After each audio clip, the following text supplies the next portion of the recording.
Welcome back everyone. Today, we're continuing with the next part of this series, called What If Goku Remembered the Saiyans? My name is Ash. Please, for me, drop a like and subscribe to the page. Also leave your comments down below. With that, let's begin.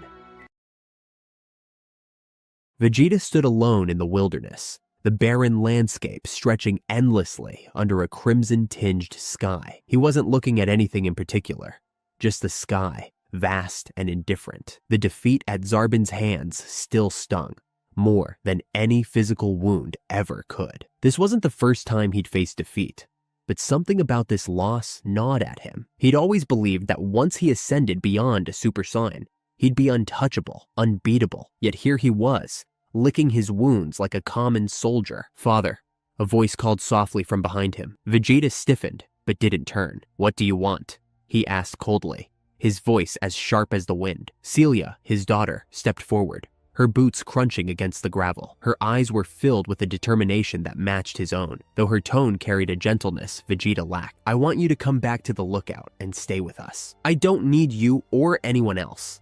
I can take care of myself," Vegeta replied curtly, his gaze fixed on the horizon. "Kakarot has a plan to beat the androids," Celia said, ignoring his stubbornness. She knew how her father worked. Pride was his armor, and piercing it required persistence. Vegeta let out a sharp laugh, the sound bitter and hollow. "Kakarot, a plan? Let me guess. It involves collapsing in the middle of the fight and letting someone else do the real work?" "No," Celia said firmly, clenching her fists. There were moments when her father's arrogance drove her up the wall, but she'd learned not to take it personally. "There's a place on the lookout where you can get a year of training in a single day. It's called the Room of Spirit and Time. We're using it to prepare for the androids." Vegeta finally turned to look at her, his brow furrowing. That caught his attention. A year's worth of training in a single day? He couldn't deny the allure of that. He'd barely managed to reach his current form before the androids had shown up. With a year of training, with a year of pushing past his limits, he could crush them. All of them. "Fine," he said after a moment, his voice low but resolute. "I'll come." At the lookout, Kakarot, still in his Super Saiyan form, opened his eyes, exhaling deeply. His meditation had been productive, but maintaining the transformation was still exhausting. Each session, though, pushed him closer to mastery. The strain on his body was easing, bit by bit. Soon, it wouldn't just be a form he could achieve, it would be his base. He stood and stretched before walking over to the edge of the lookout. Piccolo was there, standing motionless, his arms crossed as he stared down at the earth below. "Any change?" Kakarot asked as he approached. Piccolo's antennae twitched slightly at the sound of his voice, but his expression didn't waver. "More people are disappearing around West City," he said gravely. "I can't sense a power signature there, so it has to be one of the androids." Kakarot frowned, his brows knitting together. "And the other threat? The one Kami thought he sensed?" "I'm not so sure anymore," Piccolo admitted, his frustration evident. "It might just be 21. If it's something else, it's staying hidden." "How's he making people disappear like that?" Kakarot asked, leaning on the ledge. Piccolo shook his head. "I don't know, but we can't just sit here while it happens. We have to act." "I know," Kakarot said, his voice calm but firm. "But we have to wait until we're ready. If we rush into a fight now, we'll lose. And once we beat them, we can use the Dragon Balls to wish everyone back." A long silence followed. Finally, Piccolo spoke, his tone heavy. "The Dragon Balls are gone." Kakarot blinked, stunned. "What do you mean, gone?" "They disappeared when Kami and I fused," Piccolo explained. "Without him, there's no one to maintain them. They no longer exist." Kakarot hesitated, processing this revelation. "Can't you recreate them from a model or something? Didn't Kami do that before, when King Piccolo destroyed Shenron?" Piccolo's lips curled into a slight frown. "It's not that simple. I think there's still too much darkness in my heart. Even now." Kakarot tilted his head. "But Kami was able to make them even after everything he did. Years ago," Piccolo began, his voice lowering. "Before Kami and I split, we created a set of Dragon Balls. They were similar to the ones you know, but with one difference. They had a black star in the center." Kakarot's eyes widened slightly. "Black star? What happened to them?" Piccolo's expression darkened further. "They had a fatal flaw. Any wish made on them caused the Dragon Balls to scatter across the galaxy. Worse than that, the planet they were used on was destroyed within a year." Kakarot's mouth went dry. "Destroyed? And those Dragon Balls, they're gone now, right?" "Well, They were created on a different planet, Piccolo began, his voice tinged with reluctant recollection. Before Kami and I split, a wish was made on them. That planet exploded 1 year later. After that, I personally gathered them up and kept them with me so they couldn't be used again. Kakarot tilted his head. That's when you came to Earth, right? Piccolo nodded. Exactly. I became Earth's guardian after that. But when Kami and I separated, the Dragon Balls became inert. Without his essence, they couldn't function anymore. Kakarot's eyes narrowed slightly as he processed the information. So, now that you've fused back together to face this threat, they're active again? Yes, Piccolo admitted grimly, his gaze sharp and serious. But we must not use them, under no circumstances. Kakarot held up his hands, a reassuring smile crossing his face. I get it, Piccolo. Trust me, I'm not planning on using them. But I might have another idea to bring the Dragon Balls back. Piccolo raised an eyebrow, skeptical but intrigued. And what is that? Well, Kakarot said, rubbing the back of his head, we just need a new Namekian guardian. I can head to Namek and see if anyone's willing to take the job. Piccolo considered the plan, stroking his chin. That could work. If you can convince someone, we could have a functioning set of Dragon Balls again. Exactly, Kakarot said with a grin. But before that, let's check on Raditz and Trunks. They should be just about done in the Room of Spirit and Time. The two warriors turned and walked to the entrance of the chamber. Outside, the rest of the Z fighters were gathered, waiting for the next pair to train. So, Krillin said, arms crossed as he looked around. Who's going in next? I am, Piccolo and Vegeta declared simultaneously. The two turned to glare at each other, and the tension in the air grew thick. Vegeta's piercing gaze locked onto the Namekian. I'm going in first, he stated firmly, his voice low and dangerous. Piccolo refused to be intimidated. I have a duty to protect Earth and its people.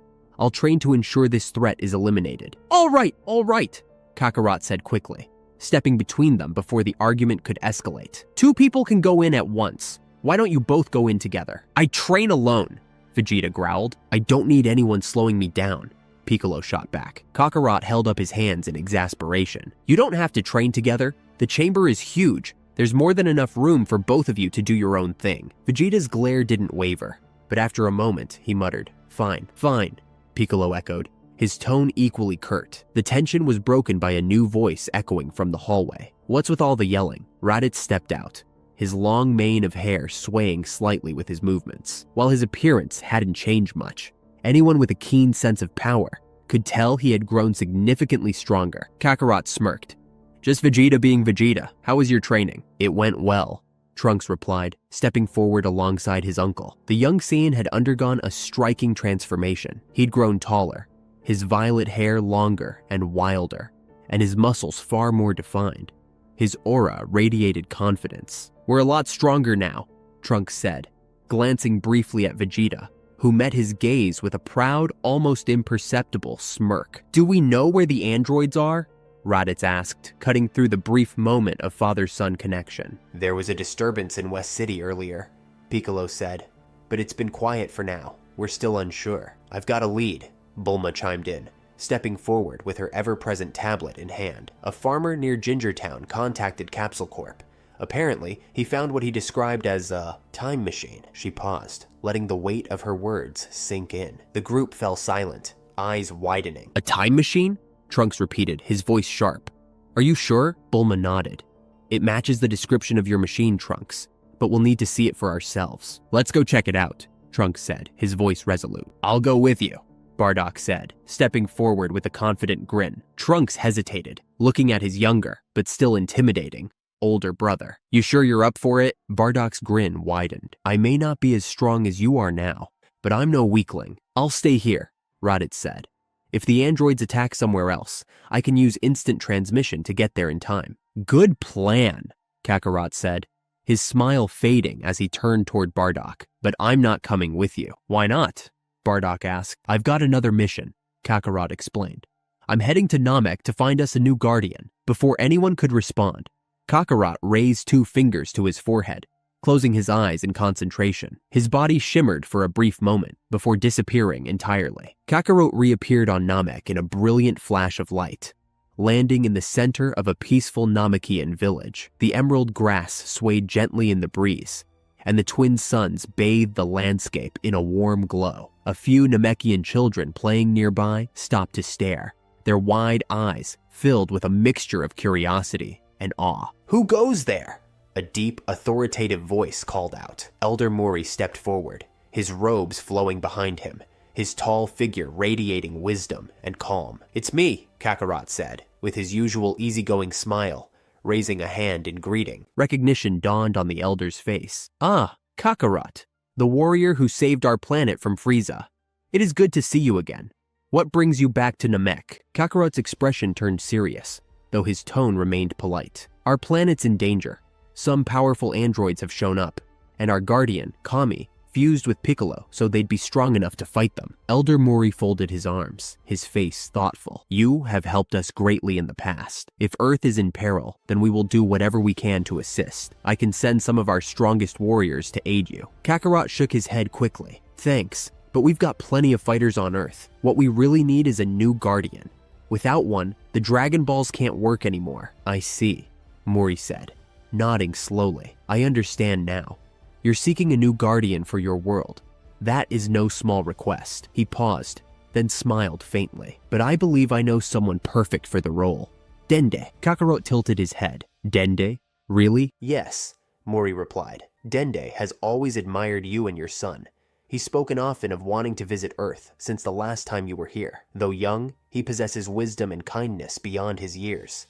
He will make a fine guardian for your world. The only condition is that you promise he can return to visit us from time to time." Kakarot grinned, scratching the back of his head. "That won't be a problem. I'll take good care of him, I promise." Meanwhile, on Earth, Trunks, Bardock, and Bulma scoured the open fields outside Gingertown. The area was eerily quiet, save for the rustling of leaves and the occasional chirp of a bird. The trio moved carefully, their eyes scanning every inch of the overgrown landscape. "Hey, I found something!"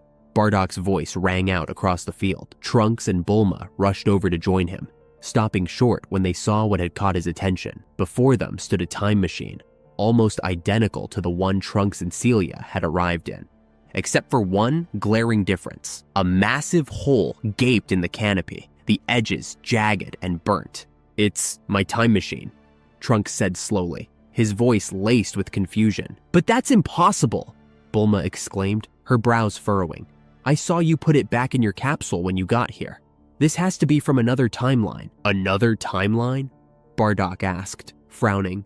"Then who or what came out of it?" Trunks crouched closer to inspect the machine, his hand brushing over the damaged edges of the canopy. Whatever it was strong enough to punch its way out from the inside. "Strong enough to break out of this?" Bardock murmured, his voice heavy with concern. "What could do that?" Bulma shook her head, her analytical mind already racing. "I don't know, but let's keep looking. We might find more clues nearby." They spread out, carefully combing the area. Minutes later, Bardock called out again.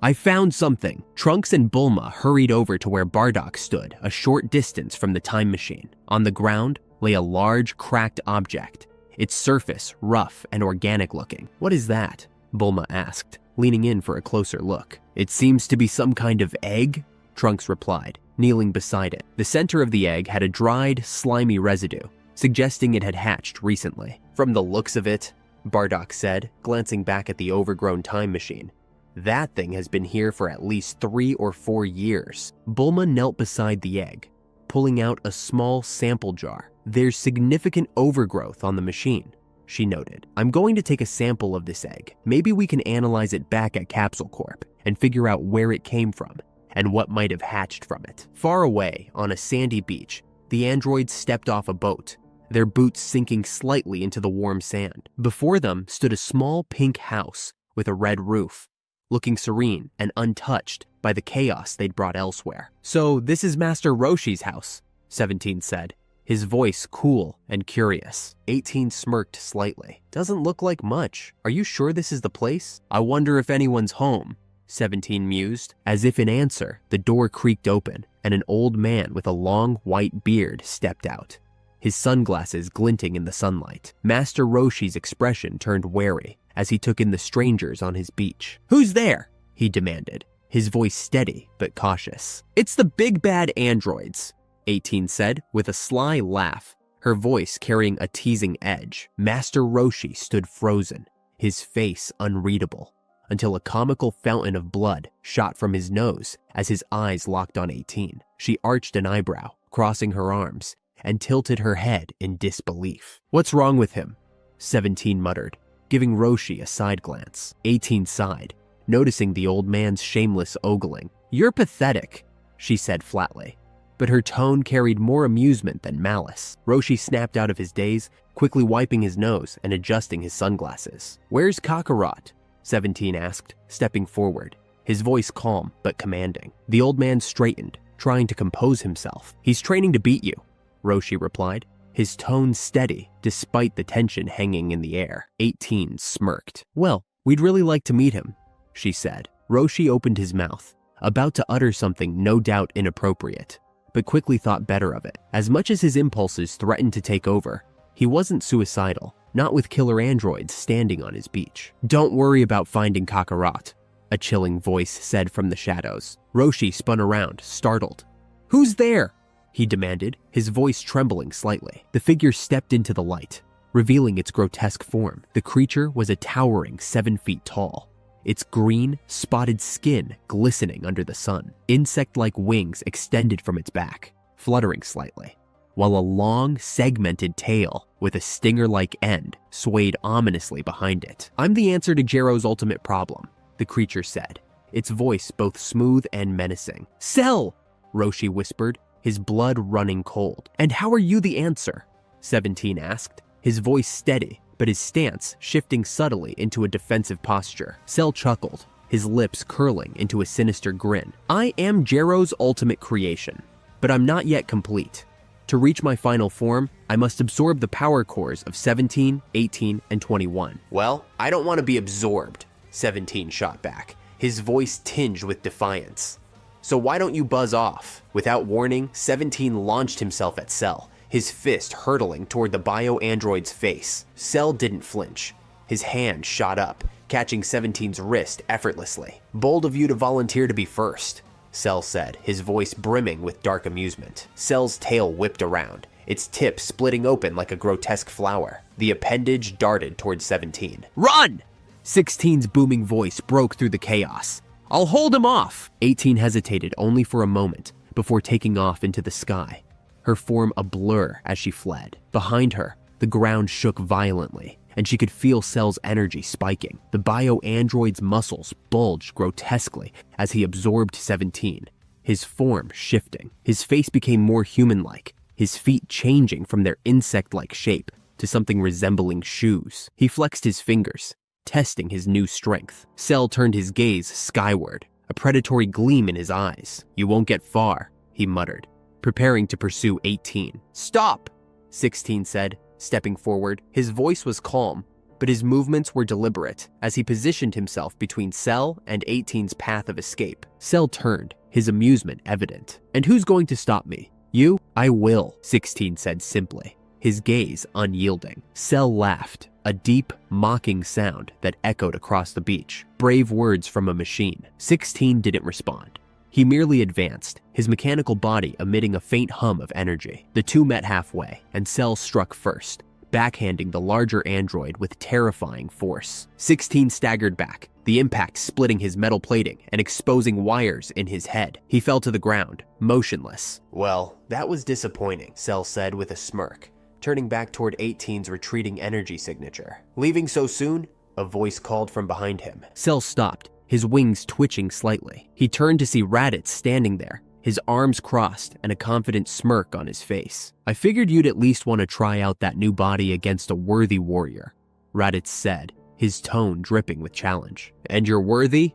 Cell asked, tilting his head. Raditz's smirk widened. "I've been doing some training. I figured you might want a real challenge." Cell grinned, his predatory gaze locking onto Raditz. "Let's see what you've got. After all, I could use a warm-up before achieving perfection." Raditz clenched his fists at his sides, his aura flaring to life.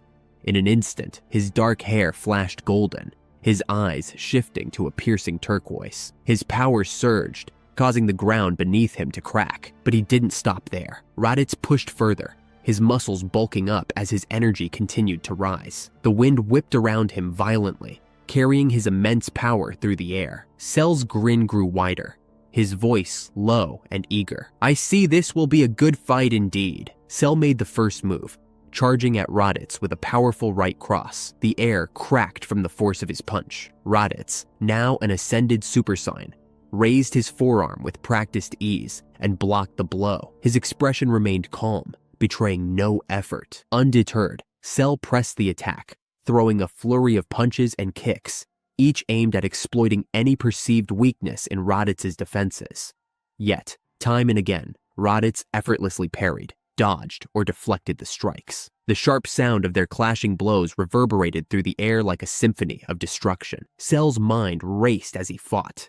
How could this be? A mere Saiyan standing up to my perfect form? Impossible. His frustration grew with each failed attempt to land a meaningful strike. "Is this all you've got?" Raditz taunted, a smirk tugging at his lips. I expected more from someone claiming to be perfect. Growling, Cell lunged forward again, but his thoughts were interrupted by a sudden crushing punch to his face. The impact sent his head snapping back, and for a brief moment he saw stars. Before he could recover, Raditz vanished, his form flickering out of sight. "What?" Cell snarled, scanning his surroundings. In a blur, Raditz reappeared behind him.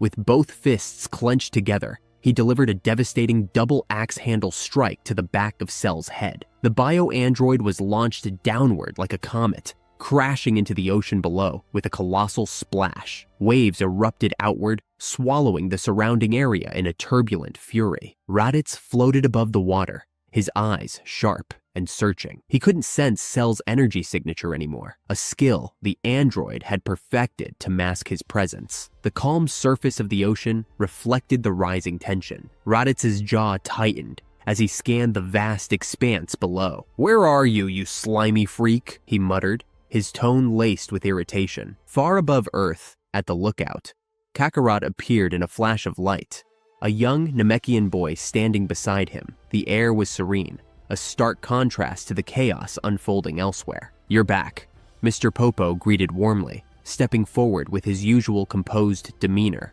"I take it everything went well?" Kakarot gave a quick nod and gestured to the boy beside him. "We have a new guardian.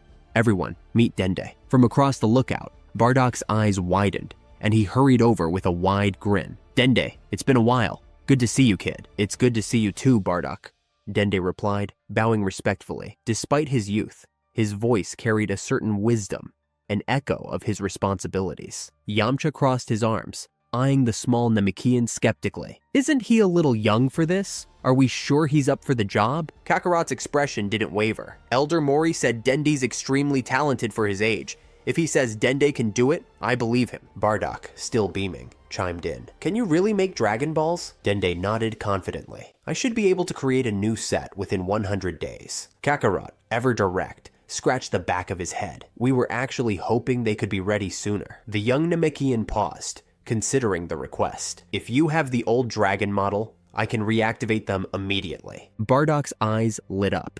"Can you make them grant 3 wishes, like the ones on Namek?" Dende nodded thoughtfully. "Yes, but I'll make sure they can still revive multiple people with a single wish." "That's fantastic!" Mr. Popo exclaimed, a rare smile crossing his face. Meanwhile, back on the battlefield, the ocean suddenly erupted as Cell leapt from the water with feral intensity. His arms snaked around Raditz in an unrelenting body lock, crushing the Saiyan's torso with monstrous strength. "You're pathetic!" Cell hissed, venom dripping from his words. "Do you realize how easily I could absorb you? Your strength would add so little to my own. It's almost insulting." Raditz struggled against the crushing grip, the android's hold tighter than iron. Despite his discomfort, his defiant smirk never wavered. "What are you?" he spat. Cell's lips curled into a sinister smile. "I am Cell," he declared, his voice a mix of pride and malice. "The ultimate creation of Dr. Gero, designed to be the pinnacle of perfection." Raditz grunted, his muscles straining as he tested the bio-android's grip. "You call this perfection? I've met earthworms with better hugs." Cell's eye twitched at the insult, but before he could retort, Raditz roared, unleashing a sudden burst of energy. The force radiated outward in a powerful shockwave, slamming into Cell with the force of a typhoon and ripping him away from Raditz's body. The android was hurled backward, his feet skidding across the air as he fought to stabilize himself. Raditz seized the moment, raising his hands as a fiery aura surrounded them.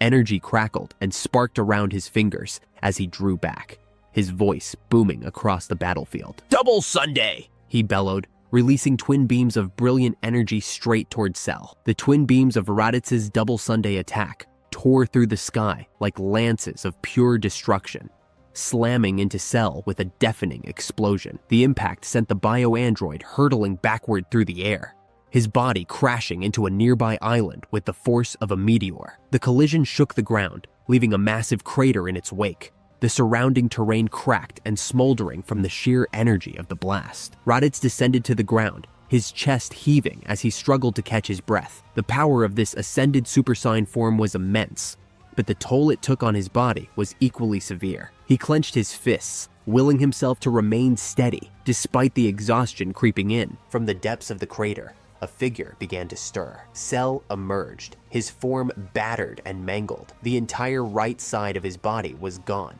reduced to nothing more than charred remnants. Despite his injuries, he carried himself with an unnerving calmness, his lips curling into a smirk. Raditz crossed his arms, his voice dripping with confidence. "I guess I was too much for you." Cell chuckled, a hollow and sinister sound. "You really think so, do you?" He closed his eyes and began to focus.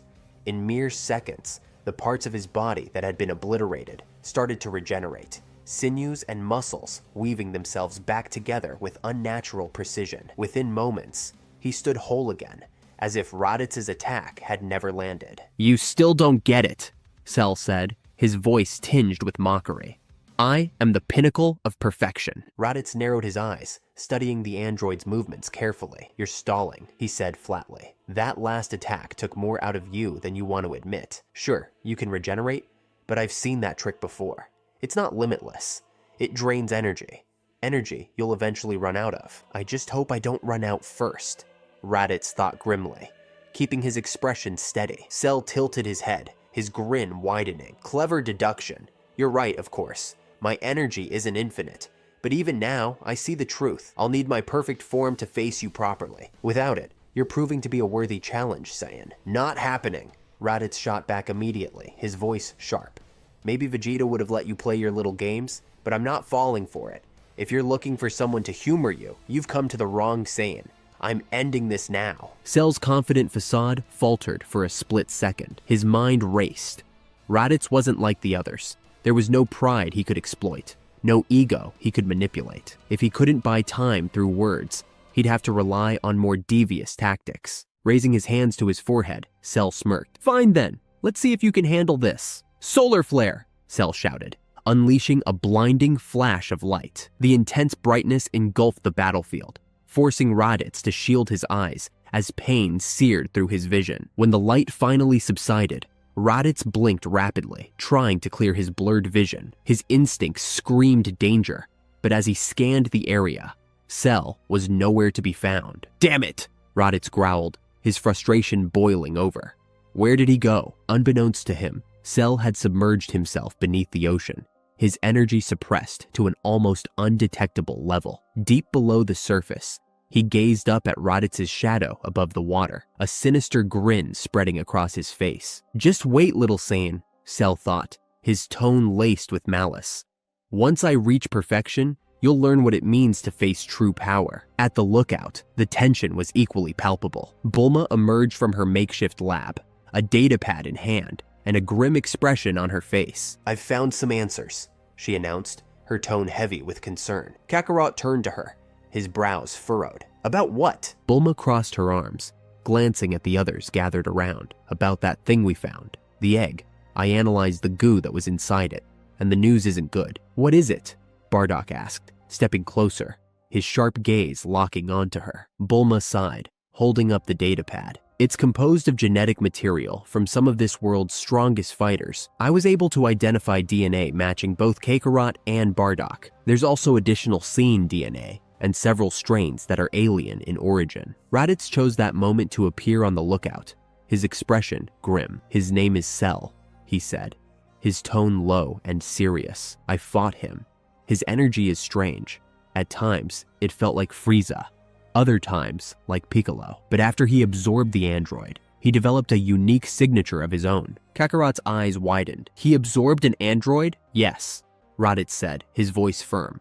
He said he needed to absorb 18 and 21 to become perfect. From the way his power skyrocketed when he absorbed 17, we can't let him get to the other two. If he does, we'll have no chance of stopping him. But how do we find him if he keeps suppressing his energy like that? Bardock asked, crossing his arms as he thought about the challenge. I don't know, son, Kakarot replied, his usual lighthearted tone absent. But we can't sit around waiting for him to make the first move. The two of us need to focus on getting stronger.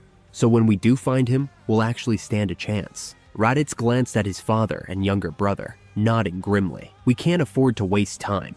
Every moment he's out there is a step closer to him reaching his goal. Far away, Master Roshi stood on his small island, the sea breeze ruffling his robes. He had felt the brief but overwhelming clash of power earlier, the sheer scale of it leaving him uneasy. Now that everything was calm again, he turned his attention to his surroundings. Surprisingly, his home was still intact, with only a few small cracks in the ground nearby hinting at the titanic battle that had taken place. His gaze shifted to the edge of the island, where something caught his attention. A figure slumped against the sand, unmoving. As Roshi stepped closer, he realized it wasn't human. The damaged android stirred weakly, its metallic voice cutting through the silence. Help me! Roshi's brow furrowed as he cautiously approached. The machine's body was battered, its limbs barely functional. What are you?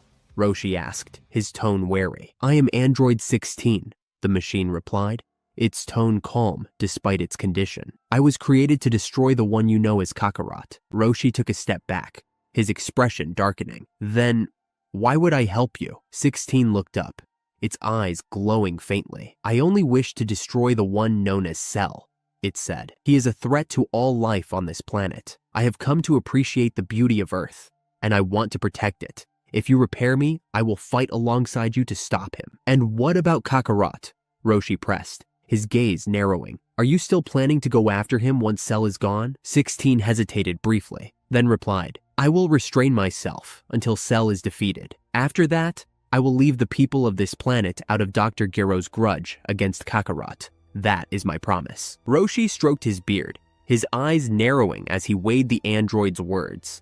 That'll have to do, I suppose, he said at last, turning toward his house.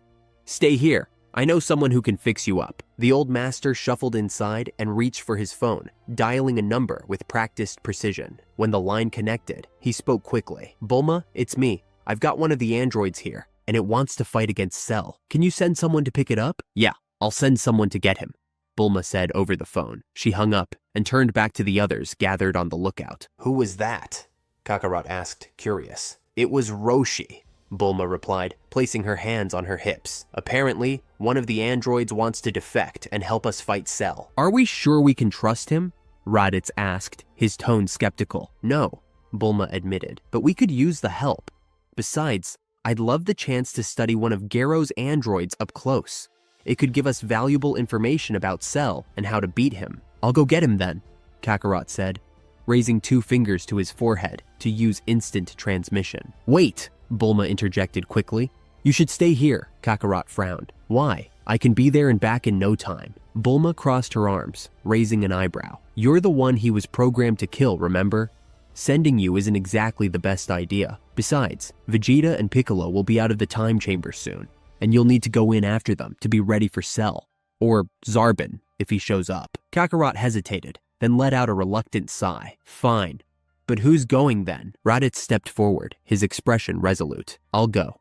If the android tries anything, I'll deal with it. Meanwhile, Cell moved quietly through the ruins of Dr. Gero's hidden laboratory, his energy still completely suppressed. The dimly lit corridors were eerily silent, the hum of old machinery the only sound. Cell's piercing eyes scanned the room until they landed on his target. There, on a table in the center of the lab, lay a small, unassuming remote control. A wicked grin spread across Cell's face.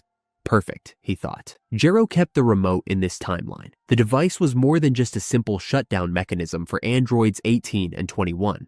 Most importantly, it could also track them. Cell picked up the remote, turning it over in his hands. They probably don't even realize they can be found so easily. he mused. Dr. Gero had clearly anticipated the possibility of his creations going rogue, and this tool had been his insurance. But now, it would serve a far different purpose in Cell's hands. With it, he could complete his evolution, and nothing would stop him. Vegeta stepped out of the hyperbolic time chamber, his movements deliberate and his head held high. Behind him, Piccolo followed, his expression stoic, though a faint tension lingered in his features. Despite the full year they had spent training in the chamber, the strange sensation of stepping into a world where only a single day had passed still caught Vegeta slightly off guard. His mind, however, was not on the passage of time. He was focused solely on the power he had honed inside. The training had been relentless, grueling, and ruthless. Every ounce of his effort had been poured into surpassing the androids. And now, he was certain of one thing. He was ready. No, more than ready.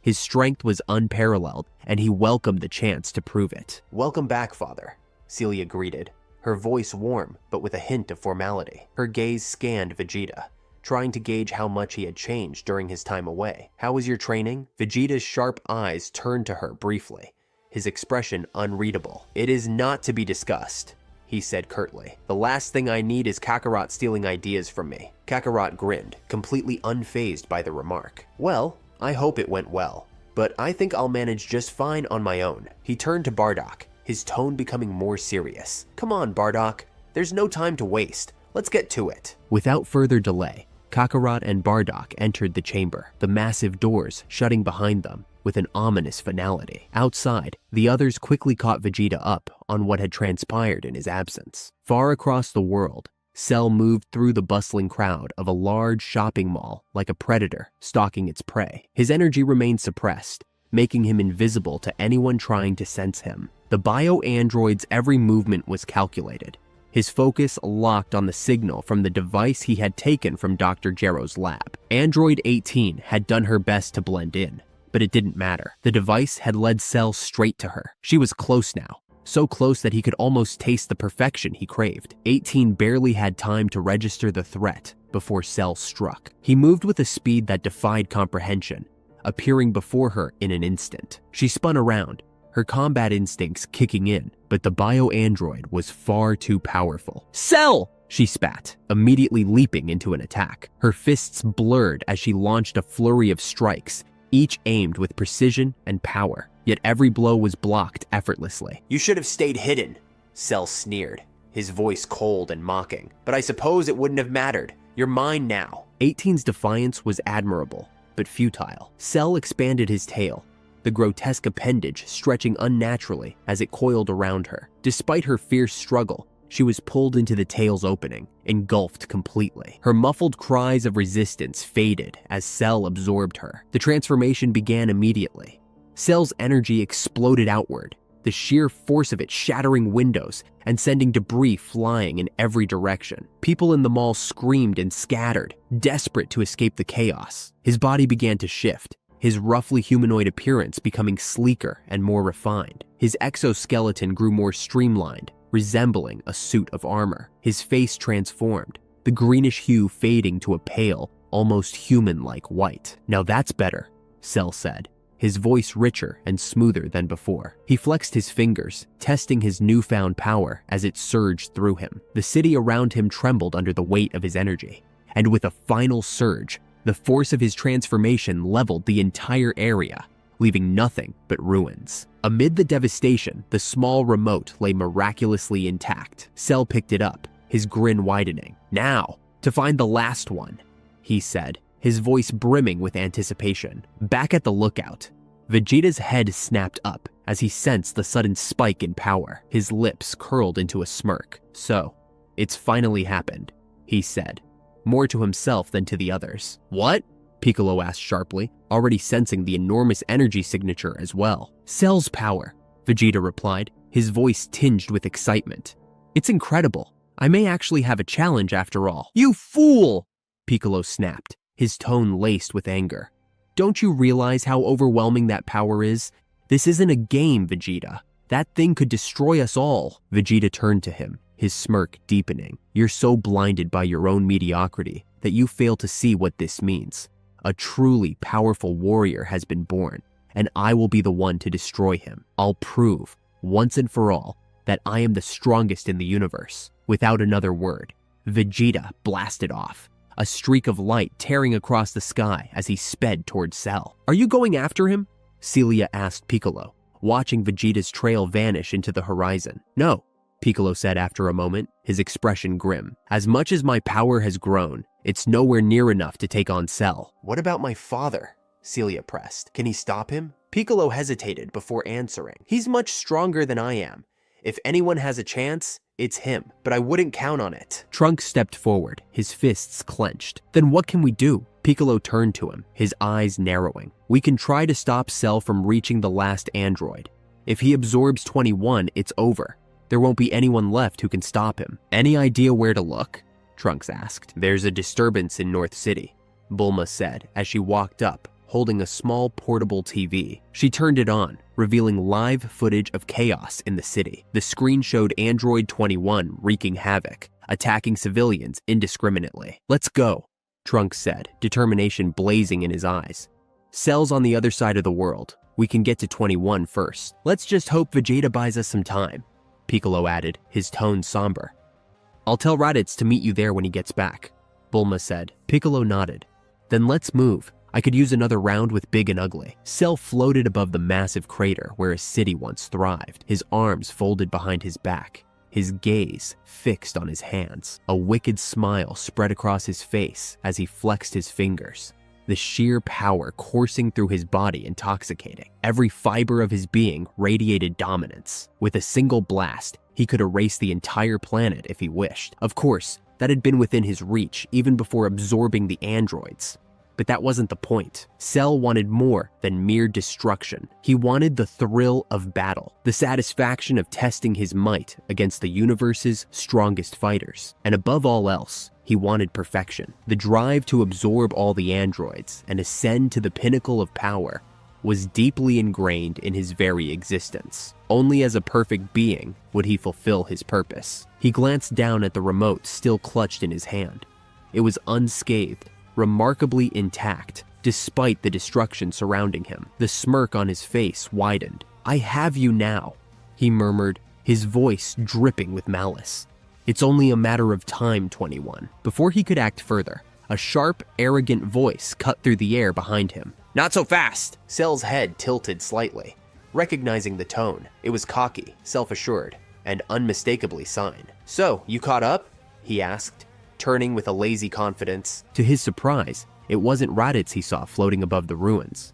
Instead, it was Vegeta, the Sign Prince himself. Vegeta hovered in the air, arms crossed tightly over his chest, his piercing eyes locked onto Cell. "Well, well," Cell said, his grin returning. "Vegeta, what an unexpected pleasure. So, you're the big bad bug everyone's been talking about?"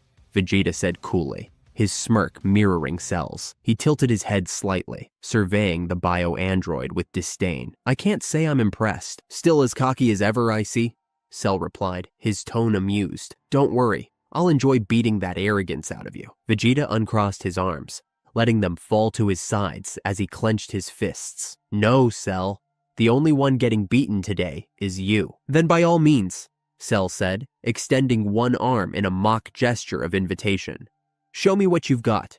You'd better be at least as strong as that Saiyan, Raditz, or this will be over far too quickly." Vegeta let out a low growl, his smirk fading into a determined scowl. He spread his feet slightly, his aura beginning to flare as he summoned his power. His hair flickered gold, his turquoise eyes locking onto Cell. But he didn't stop there. Vegeta roared as his power continued to climb, his energy surging higher and higher. His muscles swelled, bulking up to an impressive size as his already massive power level expanded even further. The golden glow of his Super Saiyan transformation intensified, his hair standing more rigid than before. The ground below them trembled from the sheer force of his energy, the crater beneath Cell growing even deeper as Vegeta ascended to a new level of power. Cell raised an eyebrow, clearly impressed despite himself. "Impressive," he said, his voice still calm, but carrying an undertone of genuine acknowledgement. "I was expecting an easy warm-up,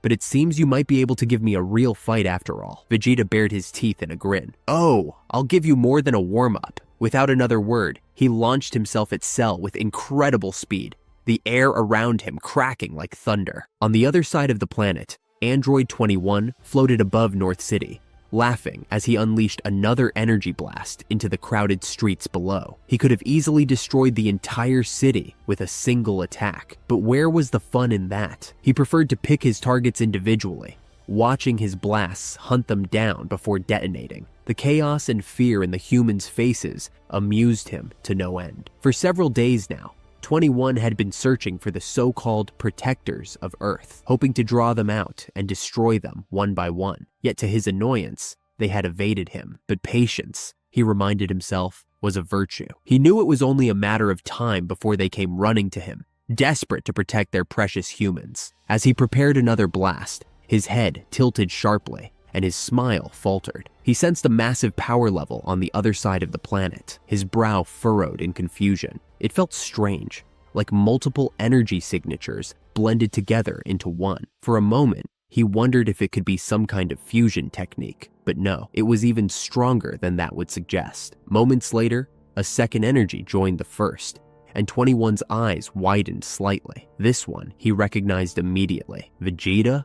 He muttered to himself. How'd he get that strong? He paused, thinking back to their last encounter. A few days ago, he wasn't anywhere near that level. What happened? Don't worry about that. A deep, calm voice interrupted from behind 21. You'll have plenty to worry about with me. 21 turned, his lips curling into a sly grin as he faced Piccolo. The Namekian hovered above the ruins, arms crossed, his confident gaze locked onto the android. His powerful aura radiated authority, the mark of someone who had faced countless battles and emerged stronger each time. I've been expecting you, 21 said, his voice tinged with mockery. Now that you've fused with Earth's guardian, I knew you wouldn't just stand back and watch while I tore this planet apart. Piccolo's eyes narrowed. How do you know about that? How else could a Namekian gain so much power so quickly? Zarbon's voice interjected, his elegant but sinister laugh echoing as he floated beside 21. You slugs love fusing yourselves together, don't you? A cheap trick, but effective. Piccolo remained unfazed by the taunt. We don't just fuse, we train, he said, his tone steady and deliberate. In a sudden burst of speed, Piccolo shot forward, closing the distance in an instant. His fist slammed into 21's stomach with a thunderous impact, driving the android backward as he gasped in pain. 21's body doubled over, blood spewing from his mouth as he staggered. What's happening? 21 thought, his mind racing. How did he get this strong? He had expected a challenge, but not this. Fusion explained Piccolo's earlier power surge, but now? This was something else entirely. Training couldn't produce results like this, not in such a short amount of time. It defied logic. Before he could recover, Piccolo pressed the attack. His fists moved like lightning, each blow precise and unrelenting. 21 tried to counter, throwing kicks and punches of his own, but to his dismay, Piccolo dodged or blocked every single strike with ease. Is this all you've got? Piccolo said, a smirk tugging at the corner of his mouth. I expected more from someone who calls himself the ultimate creation. Piccolo's confidence surged as he fought. For the first time in days, he felt like he had the upper hand. In the back of his mind, he could sense Vegeta's energy on the other side of the world. The Saiyan Prince's power was immense, stronger than even Cell's, which meant the android menace could be dealt with before Kakarot even finished his training. With any luck, Piccolo said as he delivered a crushing uppercut to 21's jaw. You androids will be scrapped by the time Kakarot walks out of the time chamber. 21 stumbled back, disoriented, when Zarbon intervened. His hands glowed with vibrant energy as he gathered power. Not so fast, Zarbon sneered, his smirk widening. Beautiful assault! The energy beam shot forward in a brilliant, spiraling column of light. Piccolo crossed his arms over his chest, bracing himself. The blast hit with a deafening explosion, the shockwave tearing through the streets and leveling nearby buildings. Smoke and dust filled the air, obscuring the battlefield. As the smoke cleared, Piccolo's silhouette emerged, completely unscathed. His green skin shimmered faintly in the aftermath of the attack. He lowered his arms and gave Zarbon a cold grin. Is that all you've got? He asked, his tone mocking. I'm glad you asked, 21 said, his voice taking on a darker edge. His grin returned, but it was no longer playful. I hate to do this, but sometimes things have to get ugly. Piccolo frowned, his sharp eyes narrowing. "What are you talking about?" 21's fists clenched as his entire body tensed. "Dr. Garo left one of my special talents intact when he made me an android," he said. His muscles began to bulge, swelling grotesquely as his body expanded. His elegant face twisted into something monstrous, his features warping until they were almost unrecognizable. His long hair whipped wildly around him as his energy skyrocketed, sending waves of pressure rippling outward. "You've met Beauty," Zarbon said with a cruel smile. "Now, allow me to introduce you to the beast." Piccolo's confidence wavered for the first time. He gritted his teeth as he took a step back, the raw power radiating from 21, overwhelming his senses. "This wasn't part of the plan," he muttered under his breath. "How did I not see this coming?" The android's transformation was complete. His hulking frame radiated menace, and his power level had doubled, possibly more. Piccolo clenched his fists, realizing he might have underestimated his opponent. Before he could act, a streak of light shot through the sky. Trunks appeared, moving faster than the eye could follow. The young warrior landed a devastating dropkick to the back of 21's head, sending the android hurtling into the ground below. The impact created a massive crater, shaking the city like an earthquake. "About time you got here," Piccolo said, his tone sharp but laced with relief. "Sorry," Trunks replied, brushing his hair out of his face as he floated beside Piccolo. "I didn't power up to fly here like you did." Cell grunted as Vegeta launched another relentless assault. The Saiyan Prince moved with precision and raw power, hammering the bio-android with a devastating right cross, followed by a swift left uppercut aimed at Cell's midsection. The force of the blow cracked the air around them. Before Cell could recover, Vegeta spun and delivered a brutal roundhouse kick to the side of Cell's head, the impact sending him spiraling backward through the sky. Cell snarled, righting himself midair. He wasted no time countering, charging at Vegeta with ferocious speed. He drove a hard punch into Vegeta's face, his fist connecting with enough force to shatter mountains. But Vegeta barely flinched, his head snapping back only slightly before his piercing turquoise eyes locked onto Cell with a dangerous glint. "Not bad," Vegeta admitted, wiping a small smear of blood from the corner of his lip. "But you'll have to do a lot better than that." Before Cell could respond, Vegeta vanished from sight. In the blink of an eye, the Saiyan reappeared behind him, driving his knee into Cell's back with brutal force. The bio-android gasped as pain shot through his body, but Vegeta wasn't finished. He extended his leg, delivering a thunderous kick that sent Cell hurtling upward into the sky. "Try this on for size!" Vegeta roared, his voice booming across the battlefield. He extended his arms outward, golden energy crackling around his palms. The air vibrated with raw power as he gathered energy, his aura blazing brighter than ever. "Final flash!" he shouted, unleashing a massive beam of energy that surged upward towards Cell like a golden comet. Cell barely had time to react. He turned and raised his arms, crossing them in front of his body to shield himself. But the attack was overwhelming, crashing into him with unrelenting force. The explosion that followed lit up the sky, shaking the earth and leveling the already ruined landscape below. When the blinding light finally subsided, Cell floated in the air, smoke rising from his scorched body. His right arm was completely gone, reduced to nothing by Vegeta's devastating attack. "It looks like that was too much for you," Vegeta said, his arms crossed over his chest, a smug grin plastered on his face. Cell grimaced, his composure slipping for a brief moment. How? How is he this strong? A Saiyan shouldn't possess this kind of power. It was unthinkable. "How did you get so strong?" Cell demanded, his voice low and laced with frustration. Vegeta smirked, savoring the moment. "I do my sit-ups, push-ups, and drink my juice," he said sarcastically, his tone dripping with mockery. "But if you think this is strong, I'm just getting warmed up." Cell's eyes narrowed, a hint of intrigue flickering across his face. "Really? Then let's see it." With a sharp grunt, Cell's severed arm began to regenerate. Green liquid and tissue rapidly reformed until his limb was fully restored. He flexed his fingers experimentally and smirked. "Show me what else you've got." Vegeta's grin widened. He clenched his fists, his aura flaring wildly around him as he powered up again. His muscles bulged, growing even larger, pushing his physique to its absolute limit. His energy exploded outward, creating shockwaves that rippled across the battlefield. "This," Vegeta declared, his voice filled with pride, is what I call Ultra Vegeta. His massive frame radiated golden light, his power climbing to unimaginable levels. As you can see, you don't stand a chance against this. Cell hovered above the battlefield, his wings twitching as he stared Vegeta down. His green, insect-like body gleamed under the sun, his sharp tail swaying behind him. Despite his confident smirk, there was an air of honesty in his voice. You're right, Cell admitted, his eerie tone carrying through the wind. In this form, I cannot defeat you, but if you truly want a challenge, then allow me to complete my evolution. Let me find the last android and absorb him. Then, you'll have the chance to test your strength against something truly perfect. Vegeta folded his arms over his chest, scoffing as his golden hair flickered with energy. Fine, do it, he said, his voice laced with arrogance. Absorb your android. It's not like it'll make a difference.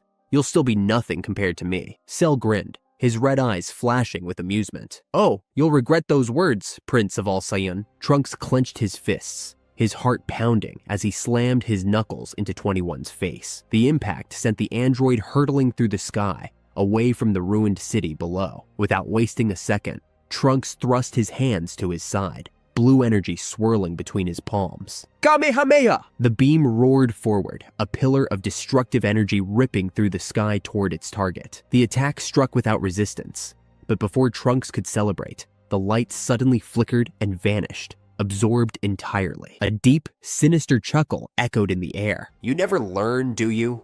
Zarbon sneered, his golden bronze skin shimmering in the light. He raised a hand, palm glowing with stolen energy. Let's see how you like it. In a flash, the beam was hurled back at Trunks, screaming toward him with devastating speed. If you dodge this, Zarbon taunted, his lips curling into a wicked grin, then say goodbye to your precious Earth. Trunks had no choice. He raised his arms, bracing himself as the energy engulfed him. Every muscle in his body burned as he fought to hold back the attack. How is this monster so strong? Before he could think of a counter, a sudden blur appeared behind Zarbon. Boom! Piccolo struck with a fierce right hook to the back of the android's skull. The impact was solid, but Zarbon barely flinched. Instead, he casually raised his other hand and unleashed a second energy blast, straight into Piccolo's face. The Namekian barely had time to react. He twisted his body, narrowly escaping the blast, but the explosion sent him spiraling backward. He gritted his teeth. He couldn't help Trunks like this. Meanwhile, Trunks groaned, his hands trembling as he pushed against the returning Kamehameha. His arms ached, his energy draining fast. He couldn't move, couldn't dodge. If he did, the Earth would be reduced to space dust. I have to stop it. With one final effort, Trunks summoned every last ounce of his strength, his aura flickering as he forced the beam upward. Slowly, inch by inch, he pushed it back. But just before he could redirect the blast completely, boom! The energy exploded. A deafening shockwave rattled the battlefield, dust and debris flooding the sky. As the smoke cleared, Trunks was barely standing. His golden hair had faded, his Super Saiyan form extinguished. His breathing was ragged, his vision blurred. He had stopped the blast from destroying the Earth, but the cost was high. He was completely drained. Zarbon emerged from the smoke, his eyes gleaming with cruel amusement. Looks like you're fresh out of power, he mocked. He extended his arm, a small but deadly energy sphere forming in his palm. Time to die, little Saiyan. Trunks could barely move. He watched helplessly as Zarbon fired. Swish! A blur of motion. Then, suddenly, the blast was gone. A tall figure stood between them, his long, wild hair whipping in the wind. His muscular frame radiated power, his eyes locked onto Zarbon with deadly focus. That's enough, Raditz said, casually swatting the attack aside. Trunks exhaled in relief, his lips curling into a tired grin. Uncle, looks like you made it just in time. Raditz cracked his knuckles, his dark tail twitching behind him. You're sitting this one out, he told Trunks, not taking his eyes off Zarbon. Trunks chuckled weakly. Yeah, I think I'll let you handle this one. Zarbon smirked, another pathetic sign stepping up to die. Raditz's expression darkened. Let me show you what a true Saiyan is made of. A slow clap interrupted them. From the side, Cell hovered leisurely, watching the encounter unfold with an amused grin. Hate to interrupt, Cell drawled, but I have my own plans for this android. Raditz turned toward him, His brow furrowed. Cell? I thought Vegeta was handling you. He had sensed Vegeta's power surge earlier, far greater than even Cell's. There was no way the Saiyan prince should have allowed Cell to escape. Cell chuckled, folding his arms. We have an arrangement, he said with a smirk. I'm going to become perfect. Then I'll give him his rematch. Raditz's expression hardened. His sharp black eyes locked onto Cell, his body tensing as he flared his energy. The ground beneath him cracked from the sheer force of his power. I won't let you do that, Raditz growled, his voice laced with defiance. Without hesitation, he shot forward, vanishing from sight with incredible speed. But Cell was faster. With a simple flick of his wrist, the bio-android backhanded Raditz with bone-crushing force. The impact sent the long-haired Saiyan spiraling backward, slamming through the rocky terrain. Cell ignored him, his focus shifting toward 21. The monstrous android attempted to escape, but Cell was already on him. Boom! A knee crashed into Zarbon's gut, folding him in half. A sharp gasp escaped his lips as saliva flew from his mouth. His eyes widened in agony as the sheer force of the strike paralyzed his body. Before he could react, Cell clasped both hands together and hammered them down on Zarbon's skull. Crack! The android was driven into the ground like a meteor, an explosion of rock and dust erupting from the impact. His once massive, monstrous form flickered, shrinking back into his normal state. He struggled to push himself up, his fingers clawing at the ground. But it was already too late. With terrifying speed, Cell's tail shot forward, wrapping around his prey like a serpent constricting its victim. Zarbon barely had time to scream before his body was consumed, absorbed entirely into Cell's being. Then, silence. A violent surge of energy erupted from Cell's core, sending shockwaves rippling across the battlefield. His body began to morph, his whitish skin darkened into a blue hue, while his green exoskeleton shifted into a pristine, bone-white armor. His form became leaner, more refined, but his power skyrocketed beyond anything felt before. The very air around them trembled. Cell had achieved perfection. Vegeta watched in stunned silence. The sheer pressure of Cell's power had left him momentarily speechless. His mind screamed at him to act, to stop this before it was too late, but his body refused to move. Cell turned, his piercing gaze locking onto the Saiyan prince. A smirk tugged at the corners of his lips. Well,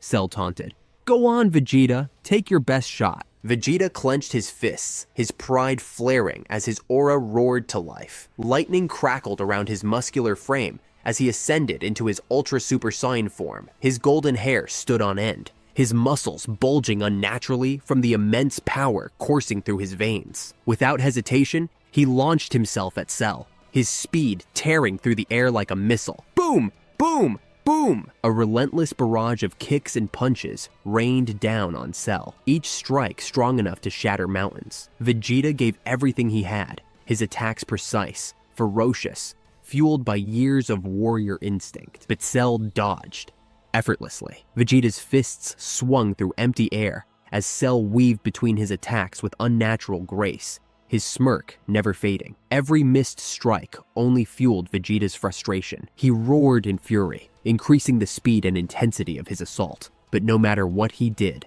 Cell remained untouchable. Why won't you die? Vegeta bellowed, his voice filled with frustration and desperation. Cell sighed. You're pathetic, he muttered. With a single effortless backhand, Cell sent Vegeta flying. The Saiyan prince skidded across the ground, his bulky form bouncing against the rocky terrain, before he finally came to a stop. He groaned, struggling to rise, his entire body aching from the impact. Cell hovered above him, his arms crossed. Anyone can bulk up their muscles to gain power, he said, but what good is raw strength when it slows you down? This form of yours is nothing but an illusion of power. Vegeta's breathing was heavy, his golden aura flickered, and then, with a deep exhale, he powered down, allowing his Ultra Super Saiyan form to fade. His hair returned to black, his muscles deflating as he stood before his enemy, defeated. You're right, Vegeta admitted, his voice low but firm. I am no match for you. He lifted his gaze, his expression unreadable. Do what you wish with me. Cell tilted his head, intrigued. Well, this is a surprise, he mused. The mighty Saiyan prince, admitting defeat. How ironic. Then, a thought crossed his mind. But I must admit, your rapid growth intrigues me, Cell continued, studying Vegeta curiously. How is it that you Saiyans can grow so powerful so quickly? Tell me, if I give you more time, can you get stronger? Vegeta's eyes narrowed. Yes, he answered without hesitation. Given a few days, I can surpass even this. A slow, wicked grin spread across Cell's face. Very well, he said. Then I will give this planet 10 days. In 10 days, I will hold a martial arts tournament, the Cell Games. His voice carried through the wind, as if announcing it to the world itself. If you win, the Earth survives, Cell explained. If not, well, you get the idea. His gaze shifted toward Raditz, Trunks, and Piccolo. This invitation extends to all of you as well. Any warrior who wishes to test their strength against perfection is welcome. Vegeta smirked, his arrogance returning. Fine, just tell me where. Cell chuckled. Keep an eye on your television, he said. I'll let you know. And with that, Cell vanished.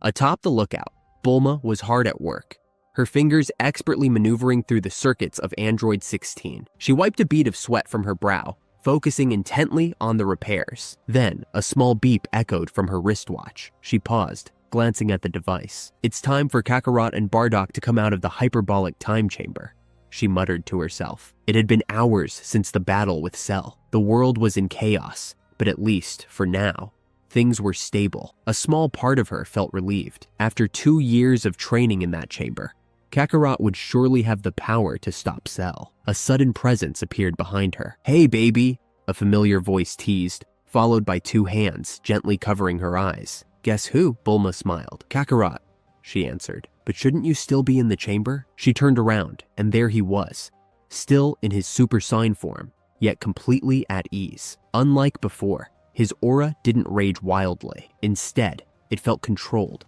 balanced. I learned instant transmission, Kakarot explained with a grin.